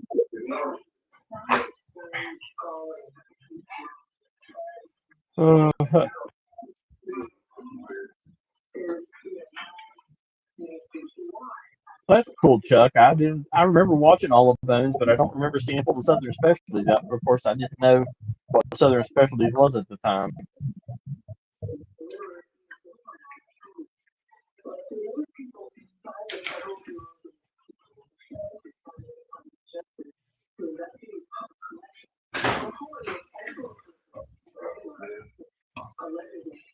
Don't worry about it right now. Well, they must be over here somewhere. Any other place they would be if they're not. Last time I saw them, they were sitting in this vase right here. I don't know. Well, Mick, I'm going to have to jump off of here. We'll go sit on the back porch, chill out with the wife for a little while. I'll hop on with you for a few minutes and hang out. It's been good to hang out. I'll get on another one here in a week or so. Yeah, I wish I was running off to hang out with my wife, buddy. You enjoy that. I appreciate you coming on tonight. I'm gonna sit back Anytime. down here and do all I can to get this pack lock open for the people, Yep. and we will see what we can do there. All right, But sir. thank you. Appreciate it, Wild Billiam. Say hello to the wife for everybody, or pretend we don't exist, whichever works better. Later. Later, brother. That's weird. I found him in the first place already. Mm, it just seemed like a place they should be, obviously. Yeah, I thought that might be a lot. Sorry, guys. I'm trying to catch back up to the chat here. Somehow backed out of my own chat. And I'm trying to see. There we go. All right, we're back in there. Sorry for all the technical difficulties, guys. Papa Mick couldn't find the scissors, and I used them the other day to do my sealing up these Greyhound elephant trunk picks, and I stuck them in a drawer instead on the table here in the kitchen. So that's where they used to live long ago in a different house. I think I was having flashbacks or out of body experiences. Well, let me see what you guys are talking about. I've been super distracted. I'm sorry about that.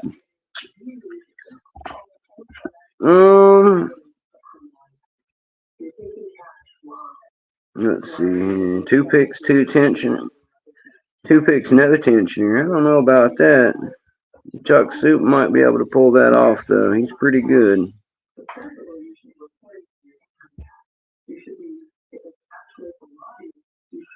Maybe you should jump back on here, Chuck Soup, so I can pick this lock open. It seems to work pretty good. It's not that hard to glance over and see what everybody's doing every once in a while, as long as you don't have 15 other things going on.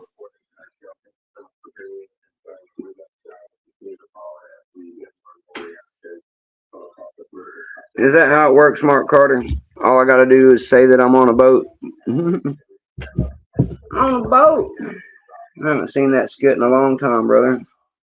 Let's see if we can find something that'll sit in this halfway decent. I'm gonna use the 50 in bottom of keyway. Maybe. Kind of like it. Let's see if that'll work. Let's try that out. Do I need more or less? I think it's too tall. We might have to go down a pick. We're gonna go bottom of keyway. Let's try a shorter pick. Conky.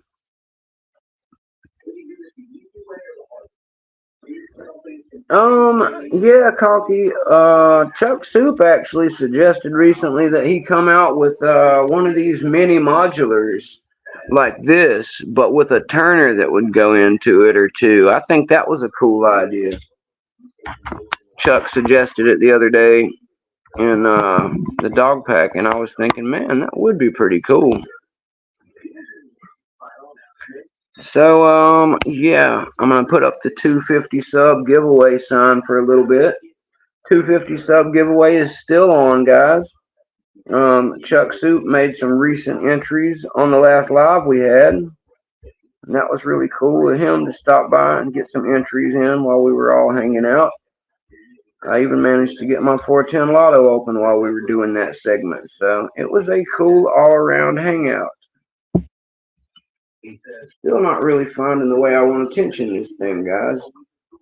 Half of the problem with this 98 Pro is deciding how you want to tension it, I think. Let's try this. I think I'm in there pretty good on this one. I think I'm going to give it a good proper go. And we'll use a number 3. And we'll see if we can get this mean little bastard to open. Oh, yeah. Now we're cooking with fire. Everything feels right like it should. Maybe I can actually make some progress this time. I'd love to actually finally open this thing for you guys. That would be the bomb.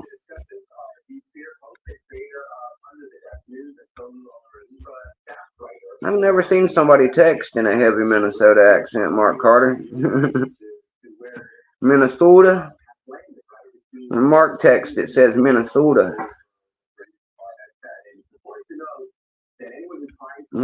does it you guys say, Mark? Minnesota? Yeah, you betcha. Yeah, there you go. That's actually what I was thinking of next. You read my mind, Mark Carter. Stereotypes of America. Yeah, you betcha. Minnesota. I'm gonna go see the Vikings, eh?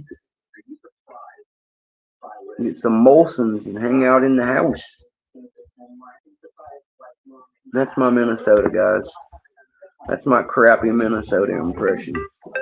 I hope no one in Minnesota is offended.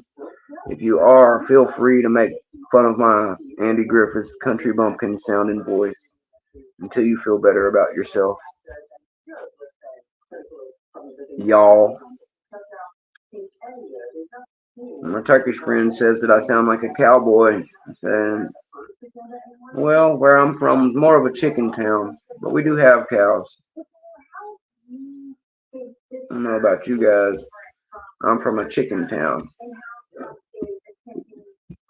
Sounding more Canadian, Mountain Mick. There's no difference, GQ man. Canadians and Minnesotans are the same people, GQ. It's an imaginary line, sir. You Michiganders ain't too far off either while I'm at it, sir. I'm not trying to ruffle any feathers here, but you guys could be Southern Canada.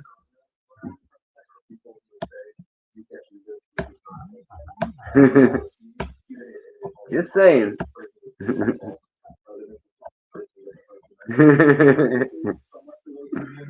Thanks, Mark. I hate it when I get that third thing stuck up in the keyway. That's right, Chuck Soup. By God. That's something you always throw in when you're speaking Southern, guys. And by God, and bless your heart. You throw those two in and maybe sneak in a old law or a have mercy.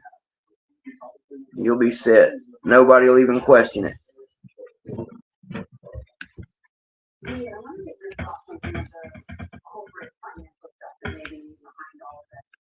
I'm making a little bit of tickling on the pack lock here, guys. I don't know if we're making any progress, but we're tickling it. We got the McTickler. We got a little top of keyway. I'm just doing a little lift on the pins as I roll past them and go back and forth a little. Doing a little bit of typewriter picking, guys. A little bit of typewriter picking. You know what typewriter picking is? You guys got to know what that is. Typewriter picking. When you give a little click here and you move to the next one, you give a little click there, and you move back down the line when you get to the end. Wild Billiam said he forgot to show something off. Wild Billiam, you're welcome to come back, sir, but your wife might not love it. You're supposed to be on the porch with the wife, sir, but feel free to ping back in here if you've got to show us all something. You're always welcome. I'm still out here getting this there thing stuck in my keyway. Seeing if Chuck Soup's going to show up and put 15 more entries in for the night.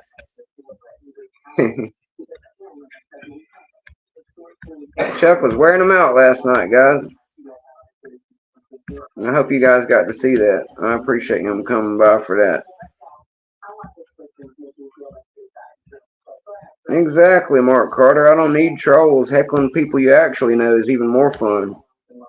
You can get more personal with them. You can get more personal with them, Mark. That's the fun part. So, well, you must have picked that up from your alcoholic mother.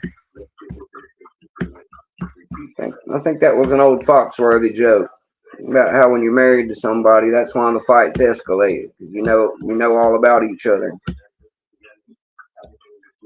So you can take the argument to a whole new level. Chuck Soup, right at this point, sir, I don't care if it rakes open. I'll still get my 200K for that, and we'll pretend it was SPP for the LPU. I need my blue belt, sir. If they don't give it to me, then we'll just have to go pick us a dimple lock or something. If I can get this evil lock to open, then it'll be a nice day for me either way. I'll overlook all the previous discretions of this day. If only I can open this lock. Getting a little lift back there. Trying not to break a pick. Fortunately, this is one I do have a backup of if I should, but I'd rather not. I'm not really into breaking picks. Oh, I'm sorry, guys. I lied to you. This is a number 3 anyway. I thought I was tickling it, but I guess I'm not. I'm just using the plain old medium hook, guys. It's probably better for me anyway. I think the tickler was a little too short when I decided to go in here for what we're doing right now. Get some good clicks out of the front, guys. We'll just keep working our way through it, getting these nasty little clicks and seeing if we ever line them up the way that they want to be.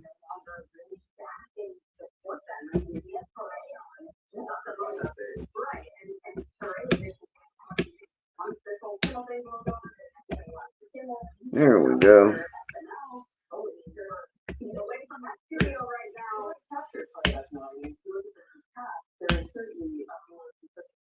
Yeah, you're probably right, Mark. The trolls don't know what they walked into. They see a bunch of lockpicking and weirdos, and they're just like, what have I walked in on? It's as bad as when you used to be on chat roulette and find a dick pic. Just rolling through trying to talk to people, and the next thing you know, some fat man with a Tootsie Roll in his hand sitting there. How you guys doing tonight?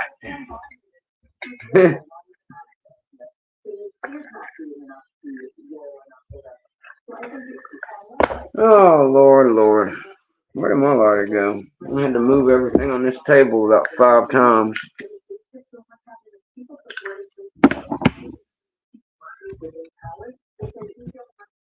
Come on, little pack block.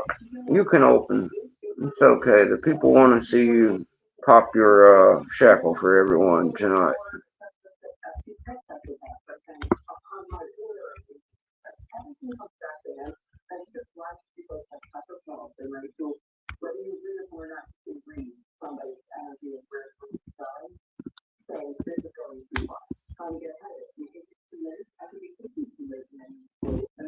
I'm not sure, Mark Carter. I might just not have trolls because I'm not famous enough for trolls to hang out that long. I think they slide in here just long enough to be like, no, I'm not really even interested in trolling this guy. That's fine with me. They can keep it moving. I certainly don't intend to sit here and be insulted by somebody who's hanging out in his mom's attic in his underwear. Want to tell me to get my life together because I'm picking locks.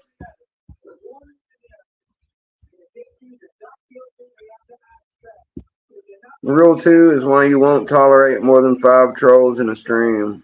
I hear that, Mark Carter. Next thing you know, they're asking you stupid questions like if you're getting ready for a bank job. It's always something ridiculous about breaking the law. It's funny because people say we think like that, but then they're the ones who come on here saying such things. We sit around for 24 hours talking about nothing but picking our own locks for fun and hanging out with each other. You can always tell who doesn't belong by the first one who says something stupid about it being illegal.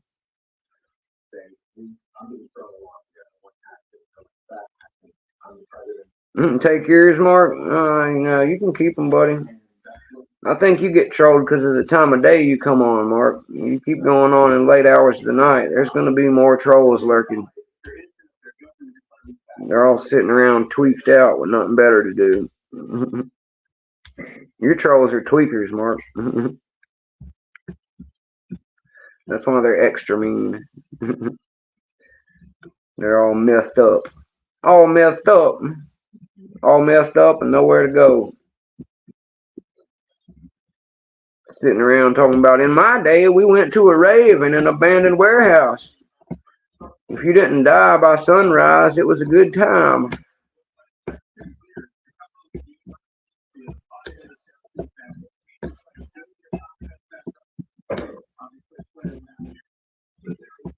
I feel like I'm not getting enough lift here, guys. We're going to go on up to a 4. Somebody back in there is not getting enough oomph. Is that football out here? Is there Saturday night football? Dad? Saturday is college football day. Oh, college football. Yeah, that'll do it. I keep forgetting about that. I wonder if Labs is watching this game. He's got to be out there watching the U. Labs has got to be watching the U.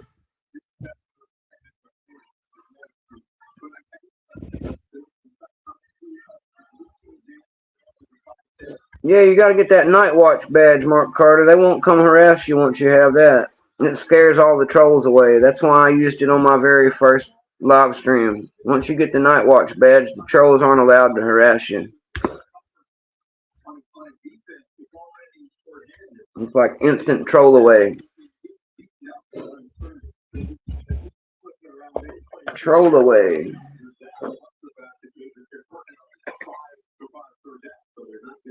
Sorry guys, I'm kind of chain smoking a little here.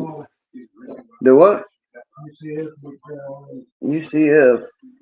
They're pretty good. Don't surprise me. Wow, now that surprises me a little.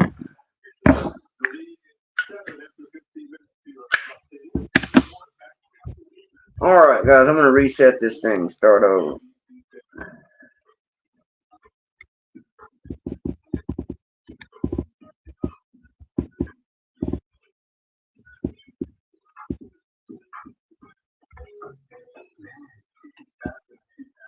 Oh, you already got one, Mark? Well, you're going to have to show it next time they show up. That's how you get rid of them, bro. When the trolls show up next time, show them the night watch badge. And say, you guys aren't allowed here. I already did the night watch badge.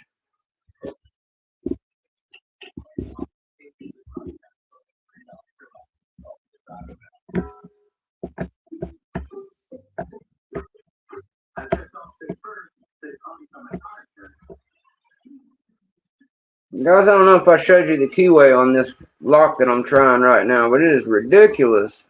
The actual bidding. I'm sorry, the key itself. The bidding on this one's ridiculous, guys. The 1 is like a no lift almost. And the 7 is like a no lift almost. But everything in between is almost all the way as high as it'll go. So it's one big center mountain. It's a 5-pin mountain in the middle of 2 valleys. So I gotta somehow shimmy all those ones in the middle up to the top without bumping the one in the front or the back. It's a nightmare, guys. I've tried and tried. I'll probably switch to the orange one here in a little bit if this one doesn't want to play ball. I've been spending a little more time picking it. But I figured I'd at least try this one for once. It's been a while since I tried to pick the actual 90A Pro. And I figured I couldn't do any worse because I haven't been able to open either. Figured I had nothing to lose since neither one wants to open.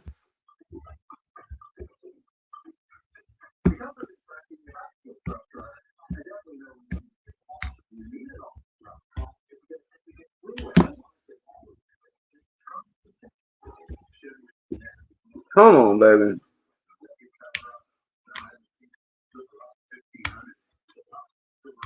Oh, there we go, guys. There it is, Mr. Happy. It's time to get the gut and stuff out. We finally did it, guys. Woo! I'd like to thank everybody in the audience for being part of this one. Let's make sure we keep this baby on camera. Mountain Mick finally got it open, fellas. I told you guys if I picked the one that wasn't the unguttable one, that I would get this done, didn't I? I sure did. Blue Belt Mick, baby. Blue Belt Mick. That's right, Nightmare. You were here. So let me show the key really quick, and then we'll get down to the gutting business. And by the time you see Mick again, he'll be blue belted. Mr. Happy, you were right, sir. You were right. You felt it coming and you were right this time, sir. Alright guys, here is the key. Let me show the 200K on it really quick. Maybe I can keep that in frame.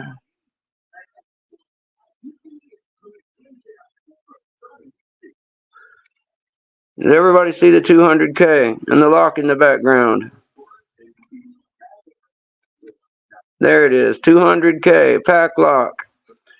I got to tell the pack lock Prez, it was only a few days. He was here just the other day, guys. We had the actual president of Packlock sitting in here making me nervous, and I didn't get it done that time. But today is the day, guys.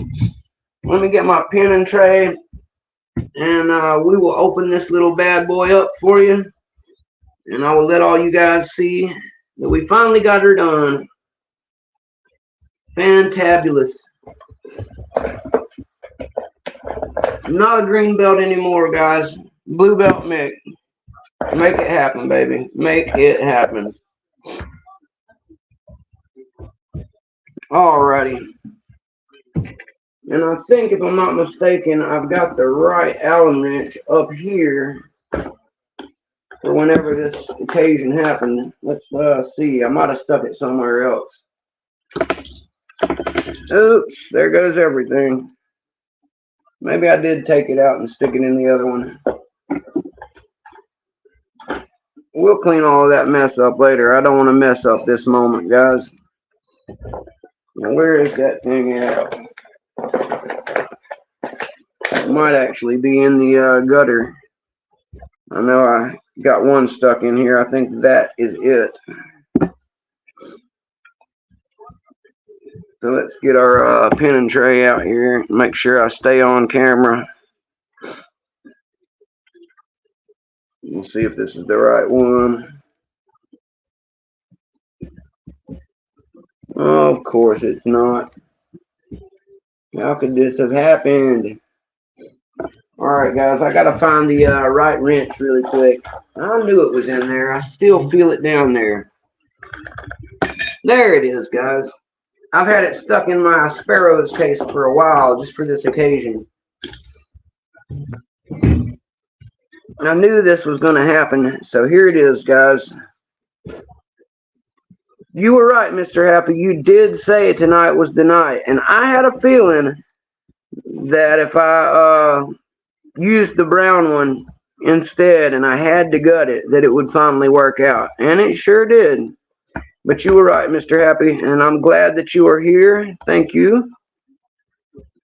I've got another one, Andrew. Don't worry. I got the PL410 Pro sitting back in the back, but it's not guttable.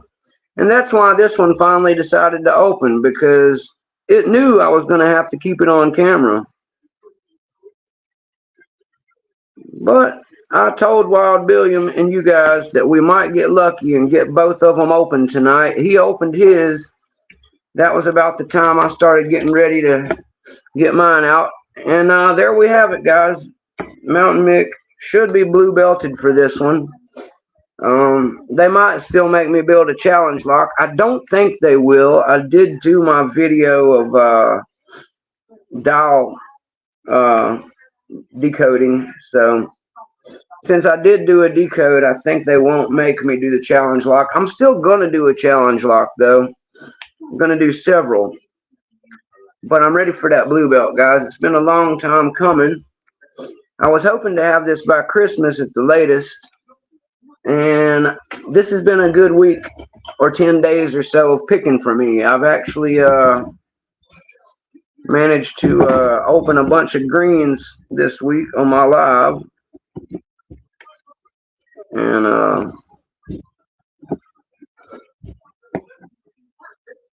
let's get this thing on out of here.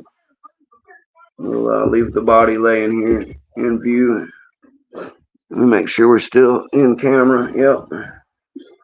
And somebody told me we could just dump the top pins on this thing. Is that right, guys? So let's dump the top pins. And I'll shim it back or whatever when it's done. Not a problem. I don't care about that.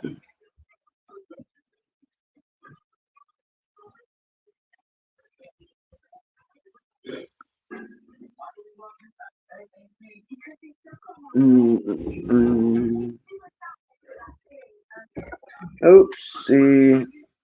I made a oops, guys. Give me a second. I'm going to have to find that in a second.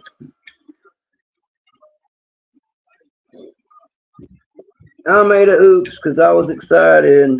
I will get the key pins back together in their proper alignment here in a little bit. Make sure we've got all of them. It's not those that they want to see, so we'll move on for right now. I know I've got them all here with me. The ones they want to see are the Bible pins, so let's get those out of here. That's what they really need to see, so they can tell that this pack lock has not been tainted or anything like that. And we will hope to keep that ball bearing up in there. I was told a ball bearing could fall out, so let's not do that. But yeah, guys, we finally got it. It's been a great week of popping greens. I was able to get A1100, S1100, Avis 7240, and then finally last night or the night before, a 410 Pro. So, or no, not a 410 Pro. I'm sorry, a Master 410 Lotto. And now I'm going to need to shim my way in here. If I can. I'm going to need to get a shim in here.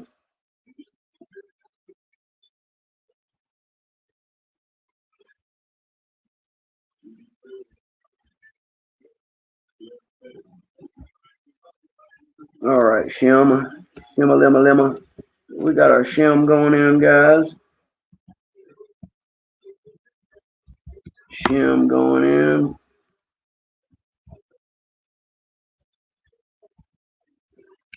Oops, I almost bent my shim up. It happens. All right, she's all the way out the back. That's all that matters, really. Now let's get us a plug follower.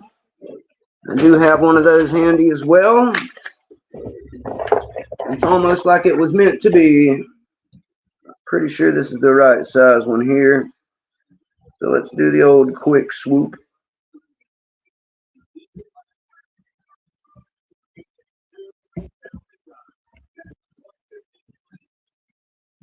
All right, that went smooth.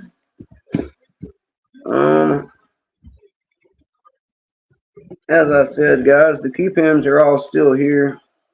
I might have dropped one and have to find it, but most of them stayed hanging out. And I do know how to put them back together with the key, so I'm not really too concerned about that part. So what I'm going to do is go ahead and get the Bible pins out for you guys and finish this video at least to where we have the proper stuff shown for my blue belt and my 200K. 200K finally, baby. I'm going to be getting that 200K patch now, guys. I'm stoked about that. Now let's see here. The front is going to be the one with the little bevel in it. So we're going to slide our way back here. We're going to try to catch it so we don't throw it across the room. And we got it. There we go. There is number one. Get the spring out of there too. There's the spring.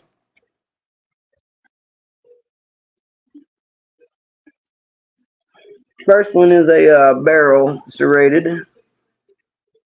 Number two here. We got it. Another serrated.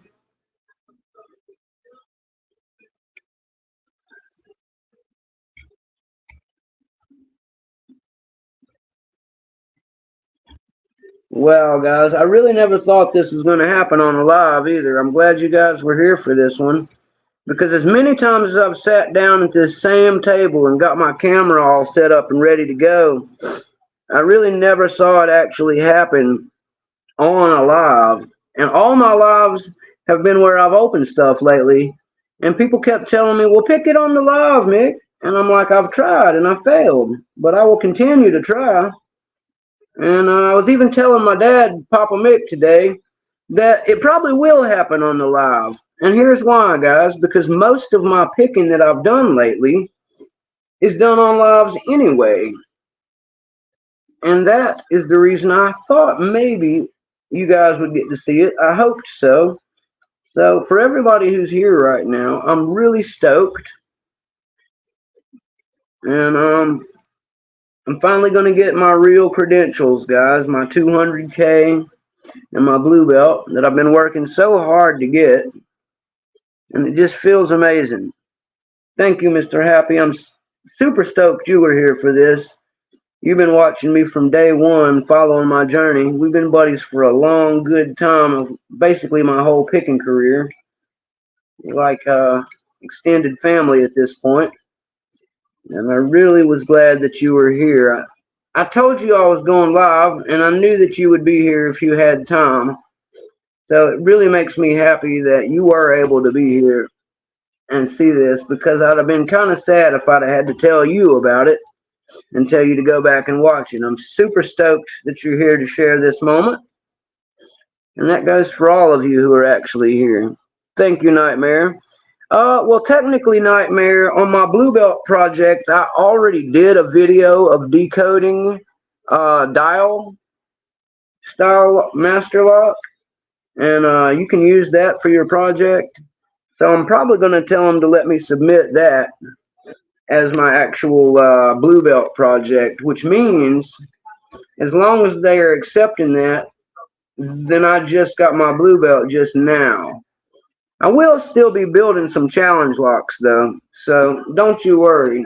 I will have a challenge lock or two worthy of being project, but I am going to ask them to go ahead and belt me up because I did do all the requirements of Blue Belt just now. So, yeah, Mr. Happy's got him some planned up too. I know you were asking him, not me, but I was just saying for the record that mine technically is already qualified as Blue Belt because I did that video showing the decode, and that's the one of the reasons I want to do the CL as well, guys, because there we go. We've got them all out of there now. Let me find this one that I dropped so I can show all the pins up close the way you're supposed to do this. And I'll have everything straightened out a little better too. Let me use my other tweezers for that. They're a little better at straightening things out.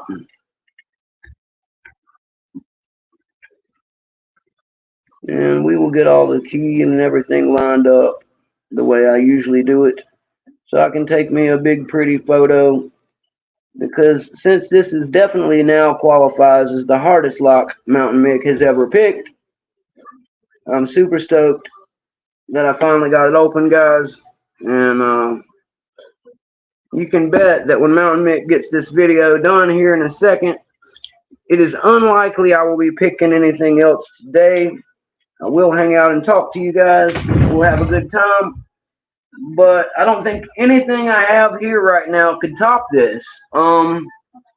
Basically, the only other thing I could even think about doing is pulling out those SFIC best cores and starting purple belt, or doing a dimple lock, which I've never even tried. So one of our next shows will be about me doing one of those two things, guys. Finally conquered the beast that is the pack lock. And just give me a second. I'll make sure I don't let anything go flying here, but 1, 2, 3, 4, 5, 6, and then I've got all 7 of the baubles. So yeah, we are one itty bitty key pin short of the whole mamma jamma here. I know they don't care about seeing it, but I'd love to grab it really quick and get it up there with everything else. So just give me a moment.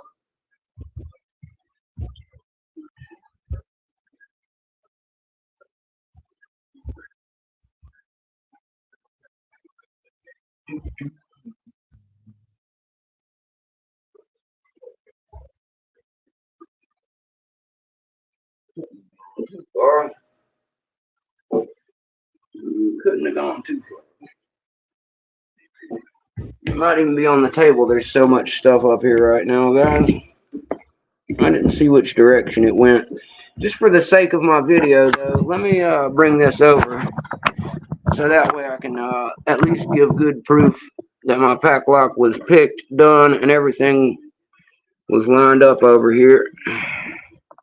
Because I don't want them saying, "Oh, M1ck, you forgot to show a close-up here." So let me get us out of the pod camera here, and I'll be able to zoom in and show the proper bobble pins and everything for all the powers that be that want to see M1ck's pack lock.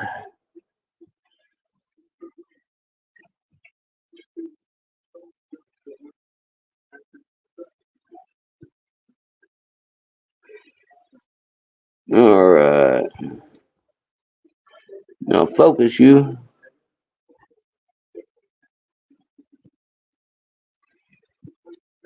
Alright, so as you should be able to see, guys, we've got we got basically serrated pins in the first 6, and then there's a check pin in the back. So I'm trying to set this down where you guys can see it a little better. Get the light to hit it just right.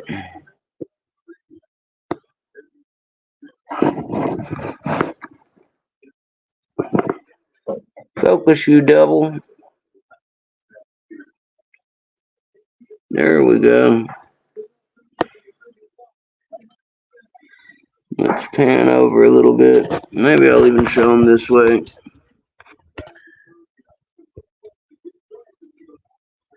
There we go. Alright, guys. So as you can see, big check pin in number 7. And then we've got serrated, serrated, serrated, serrated, serrated. And I'm really trying to get the light to hit it so you can see those serrations.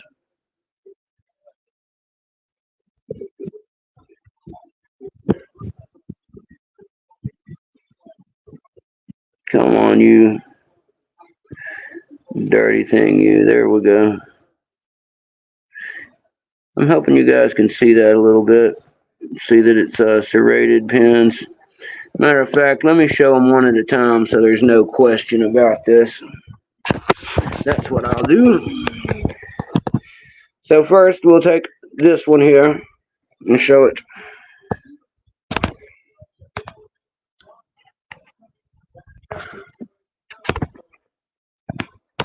I don't think that's working any better, is it?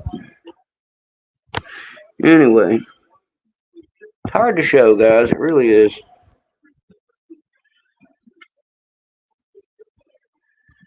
At any rate, there we have it. It's about the best shot I'm going to get of it. Maybe they can zoom in a little better and see. I don't know. I can take the light off of it, but it doesn't look as good in natural light. Maybe if I pick it up. But the picking it up is really treacherous is the thing, guys. Every time I do this, I'm a little shaky. So let me try to do this without dumping them everywhere.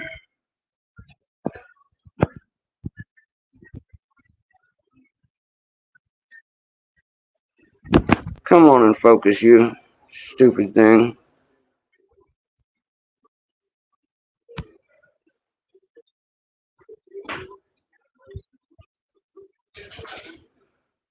Alright. So we've got all those serrated pins. And then the check pin. I gotta go down here and find this other pin, guys. So let me put you back in the stand. And if you'll give me just a moment, I'll find that last pin. And we'll call this a win here.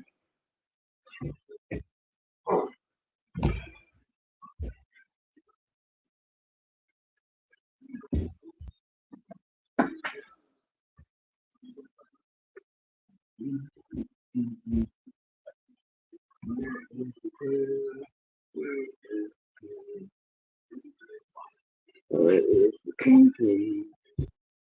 Maybe it's under the keys, maybe. No, not under the keys. Under the phone? No, not under the phone. Yes, Nightmare, there is. That's what I'm telling you. It's down here on the floor somewhere, the key pin. Now, they don't care about the key pin, but I'd like to have it for the reassembly, so I'm currently looking for it. I did my proof of pack lock pick and gut, though. I'll have it for us in just a moment. But yeah, when I turned the key sideways, that pin decided to take a little trip on its own. And currently looking to find it. Because I did not see which way it went. I was trying to save all its brothers and sisters. And I was able to save most of them, but one of them has snuck off a little bit. So I'm looking for it now. I'll have it in just a moment.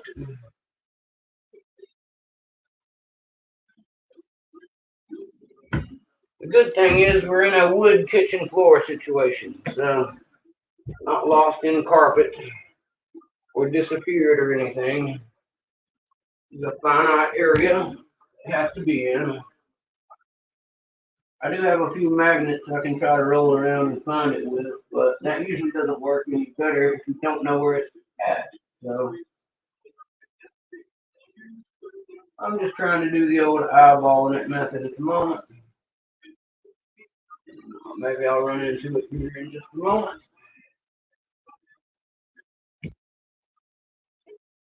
Said I did not see where it got off to, but it is somewhere close by. Let me make sure that nothing on the table has got it blocked up here, because we do have a lot of stuff on the table. So let me move all these locks off the table, make sure we don't have it here. It'll be a little easier to see what we got if I move all this stuff. I'm pretty sure that it hit the floor. I heard one hit the floor, so I will find it, guys. Do not worry. And like I said, the only reason for even looking is because I need to find it. The fine people over at Packlock and LPU are only concerned with these top pins, so I think we'll be good. Let me make sure that it's not in the keyway anywhere. Alrighty, it is not there.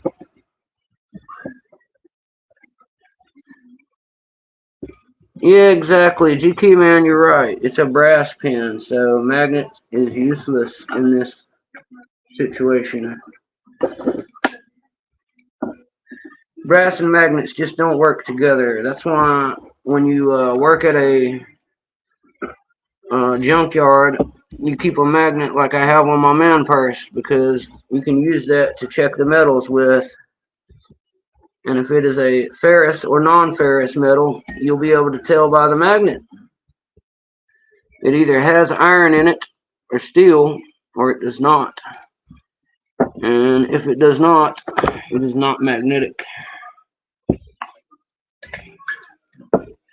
Alright guys, it looks like M1ck's going to get to play crawl around on the floor for a few more minutes. So hang out and talk amongst yourselves, and I will find this stupid pin.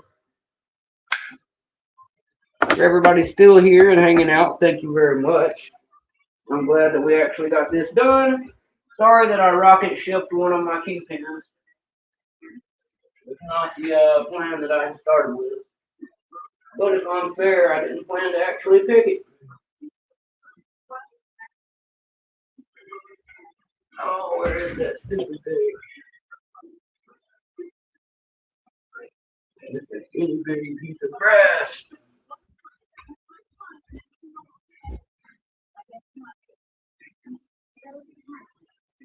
I didn't even see which way it went.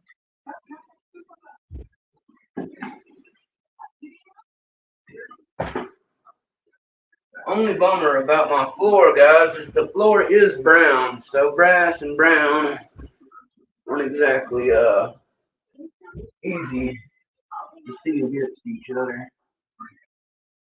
I found it! Yay! I found it, guys. It was under the table. Now I'll do the old match it up with the key thing, and we'll call it a night on this. Yay! Get over here, tell him, Mark Carter. Alright, so let's do the old key match. Right, brass magnets are so Tesla years ago, Mark.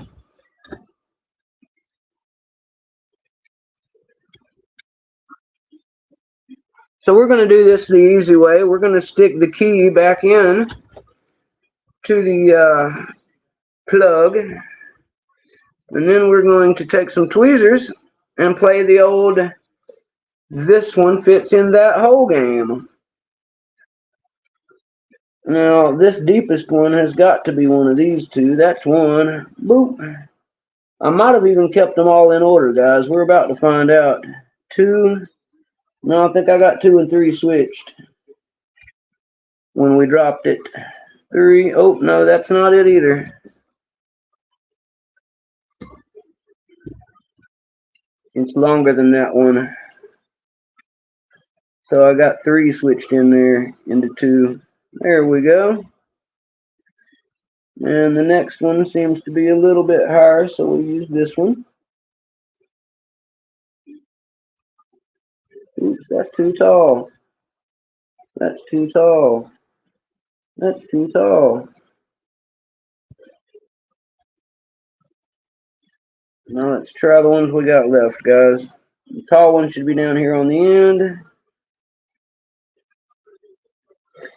And that leaves us 3 that are about the same size. I think the smallest 2 are the ones that I'm at here.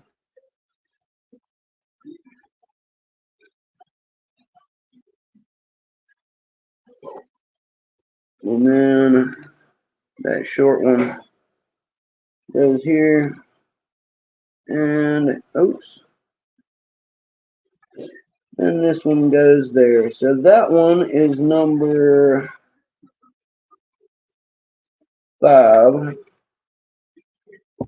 And then we've got, that's number 7.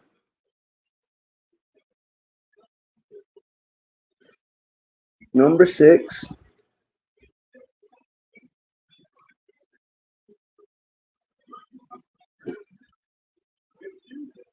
Number 4.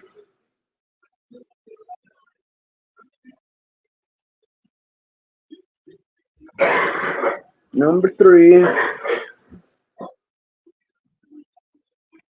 Number 2 and 1. Alrighty, so we got everything back the way it's supposed to go. We can take our pretty pictures for later on the other phone. Make sure that they see that everything's kosher. So if anything in the video looks rough, I can say, oh, but here's pictures that you saw me take. Don't think we'll have that issue, but at any rate, let's get it all propped up and ready in a nice pretty picture. We got all our parts here. I will do the reassemble as usual off camera, so you guys don't have to suffer through that part. Oops. That's a turner. And we'll move this stuff out of the way so I can stop throwing things around.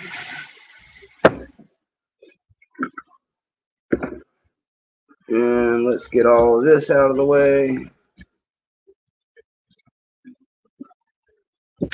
We've got our body, and our Allen key, our pusher, and we will leave our Reaper and the turner that got it done, making us a nice beautiful photo opportunity. Leave our sparrows plugged, all of that good stuff. And let's put the key below it, take us a nice pretty picture. And, Mountain Mick will continue playing with this lock in the future, but not so much that it drives him crazy, because it's really been about a 2-week ordeal, guys. Real time. And the craziest thing about it, guys, is I've been picking this PL410 Pro almost the entire time, not the other one, because this is a good lesson for you guys. The bidding on this one looks easier than the one on that I just opened. But I told you guys, these plastic bodies are harder for me. That's why that 410 Lotto was a big move for me last night. Hopefully I'll still get the orange one on camera for us at some point. But for the moment, I am genuinely pretty stoked. Yeah, they're all back in order. So we're going to do our photo ops and stuff, GK man. I'm going to bring it back over here on the video too, just so there's no confusion with anybody about anything. See, all the pins are back together.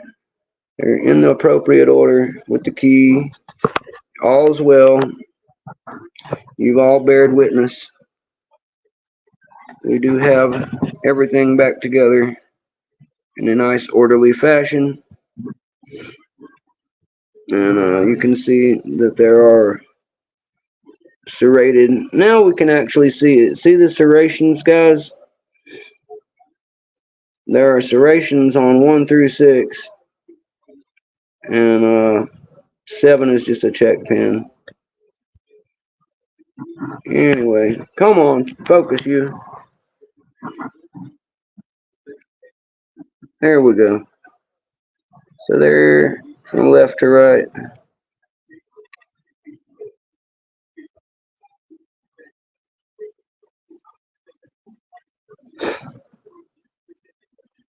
So there's no confusion. Panning back left to right, just so everybody can see. All 7 of them are back together. They match the key. See, the key's got a low one in 1 and 7. We got the tall pin in 1 and 7. And then all those in the middle are high lifts, guys. All 5 of them. It's like a big wave. So see, there we go. So let me sit you guys down. And I'm sweating from all this working, guys. I'm going to flip the camera around. I'm going to talk to you guys for a minute. And that's going to be Mountain Mick for the night, guys. We're at about 2.5 hours. I was finally able to get the 200K. Let's make us a sign for that really quick, why don't we? And 200K and blue belt. Yay. Blue heart. Exclamations. Now we got ourselves a new banner, guys. 200K and blue belt. Yay. Yeah, they're not high lifts, they're low pushes. I hear that, Brett Sucks. 200K and blue belt. Yay. So there we are, guys. I'm going to flip the camera around and talk to you. Take me a couple of photo op pictures for the people out in Facebook land and all of that. And that's going to be about all we got for tonight, guys. Thanks to everybody who came to hang out with me. It started as a rough show. We were not back home yet. And just everything seemed to be against us at first. But that's why you always got to fight through the adversity, guys. Because just because you've got running a little behind on your show, have one of your friends come in and help you out. And quick shout out to Sparrows. Love you. And Mr. Happy, thanks you for being here. We got to get you a patch, Mr. Happy. You need a Mountain Mick patch, sir. We're going to hook that up very soon. So, yeah, we had a rough one getting here. Everything was a little bit rough. But we got Wild Billiam in here to hang out and have our backs for the night. Appreciate that. Thank you, Wild Billiam, for coming on and helping Mountain Mick get the show going while I was still getting set up and doing a little picking for the people. We really appreciate you for that one, my dude. Way to jump in and be a rock star. And trying to get my camera pulled up here so I can make a few memories. I'm going to have to jump out of chat just a second to do this properly, guys. Just work with me for a second. We'll get our 200K picture on. Zoomed out and then zoomed in so everybody can see all the goodies.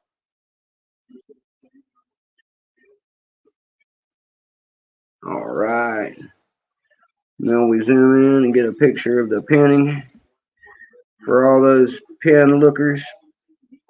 This is the picture on this looks really good, by the way, guys. You can see all the, it's actually good enough that I can tell number 5 is upside down. I couldn't tell that from the other picture. That's how much better the zoom works, guys. The camera we're using is the better video camera, but the camera in my hand has zoom on it when I'm just taking photographs.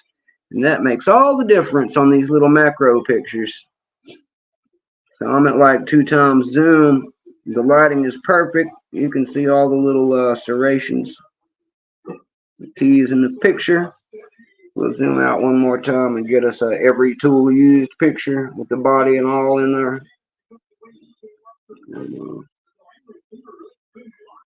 Then everybody will know. So I got all kinds of good emails to send tonight. I'm going to be tagging PackLock to this video. We'll also be trying to figure out the timestamps and whatnot.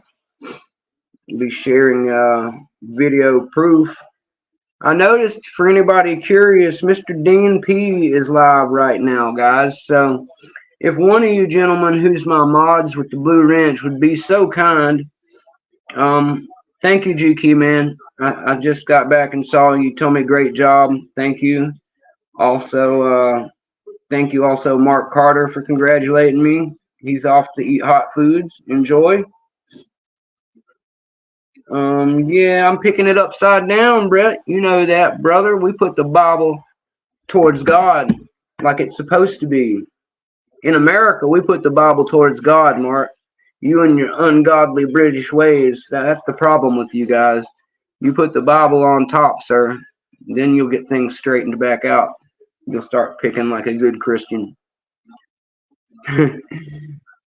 Anyway, guys, we're gonna get that's right, fight for your right to party, Mark. Get out there and party, sir. Even with a swollen up, bad toothed face, Mountain Mick finally found a way to get this PackLock open. I'll be showing you guys a rebuild video here in a few hours when I get done partying and celebrating the fact that I'm all blue belted and 200K'd up now. Super stoked. I think this is the coolest thing I've done in a while. An actual accomplishment in life.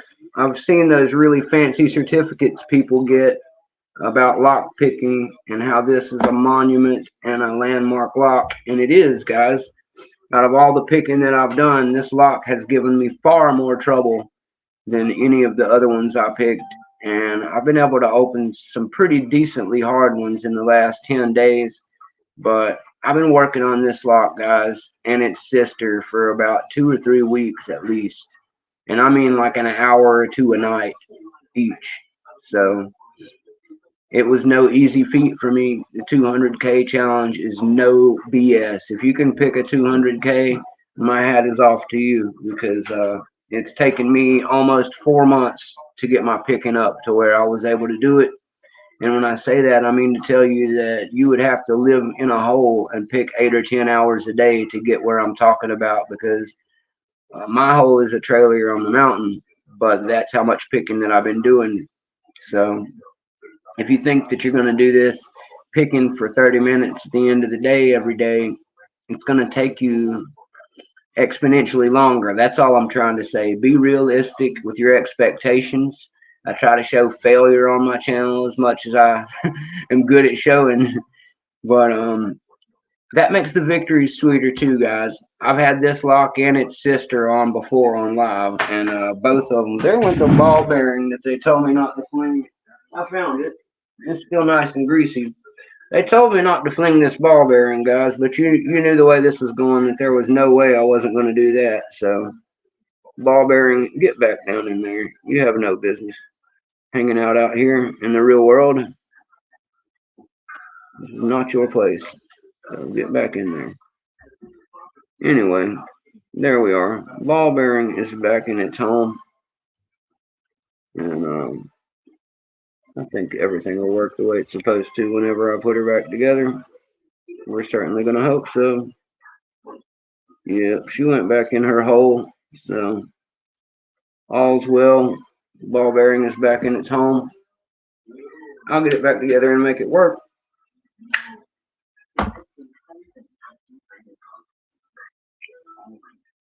Yep, I got it open, and I dropped and found one of the key pins. I managed to keep all the Bible ones together and shim it right, but I did send key pin number 1 flying under the table, and it took me about 5 minutes to find. But we got it all back together on the tray and got our good close-ups. So 200K is rocked and rolled. If you guys want to put a link, I noticed that DNP is picking live right now. So I'm getting ready to shut the camera down, eat a little bit, smoke some of the good green, and have a good celebration of my 200K blue belt win here. And yeah, Mr. Happy, reassembly of all locks is a pain in the butt. I honestly think that after that 7240 Abus that I reassembled the other night, I'm well practiced. That 7240 compared to all the master locks was much more a pain in the butt for me. It's definitely got something special about it that you Germans put in there, and it was not as friendly going back together. I did almost lose a spring on that one too, I think. In the future, I'm going to have one of those really nice rubber mats that sit under everything, guys. I'll be leaned up across the table a little more so this kind of thing doesn't happen as much. But that's just how it goes. But yeah, I don't know if Dean's still alive, guys, but if you guys want to drop a DNP link in the chat down there, we'll all run over and see what Dean's up to. Let Dean know that Mick is a blue belt now while we're at it. Tell him the 200K just happened. And it's a fabulous night. So, Saturday night, pack lock popping. Thank you, Chuck Soup. It's not clickable for some reason. I don't know why, but yeah, the 2 balls in there are kind of a pain in the ass, Mr. Happy. That's why when I dropped that one, I was like, oh no. But for now, it seems to have settled back into its home, so we're just going to leave it alone.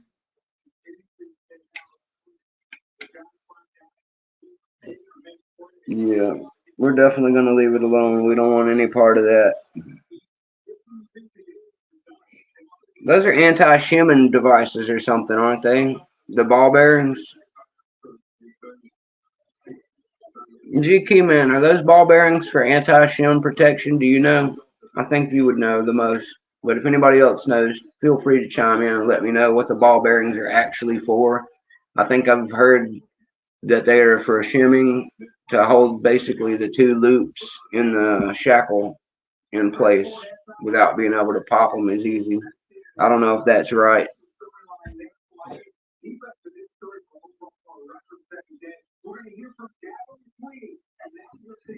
Put a magnet on the shackle to hold the one in place, then tilt the lock to get the other one in place. Okay. So where do the 2 of them go while we're at it, Chuck? I might as well ask. One of them is still in its home. The other one is in the hole that they both come out of. I'm assuming one goes left and one goes right. Is that right? Anti-sanity devices. I hear that, Mr. Happy. It kind of looks like one goes left and one goes right down in there. Is that right? Yeah, one of them's up in the hole to the left, and now I knocked the other one way back over to the right. I know it's got to be something like that because they hold the shackle in place. So I might have them. They're greasy enough they might not roll out. Yeah, that's what I thought, GQ man. Thank you for confirming. The ball bearings are for holding the shackle, so you can't shim or force it with, like, say, the double wrench trick that some people use.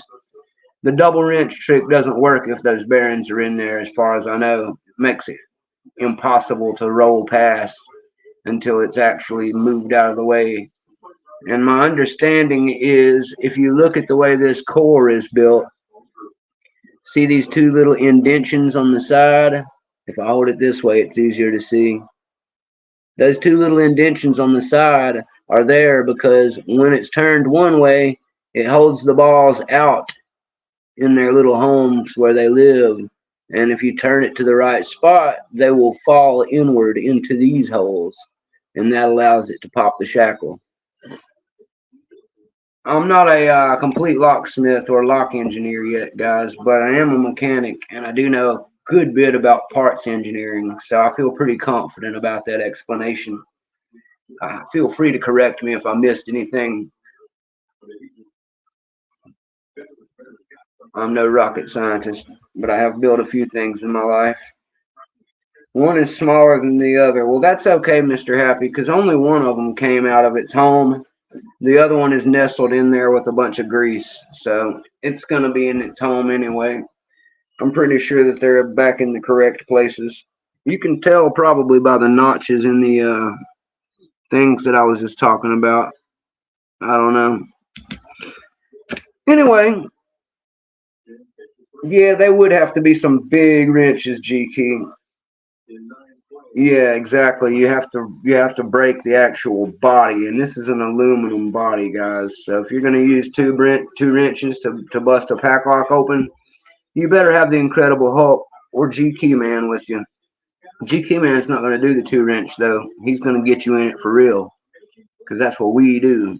GQ Man will probably do it quicker than Mountain Mick just did. He won't take 2 or 3 weeks. But that's why we love him. Oh, nothing stops a grinder, Brett. Nothing stops a pry bar either. There's always a way, sir.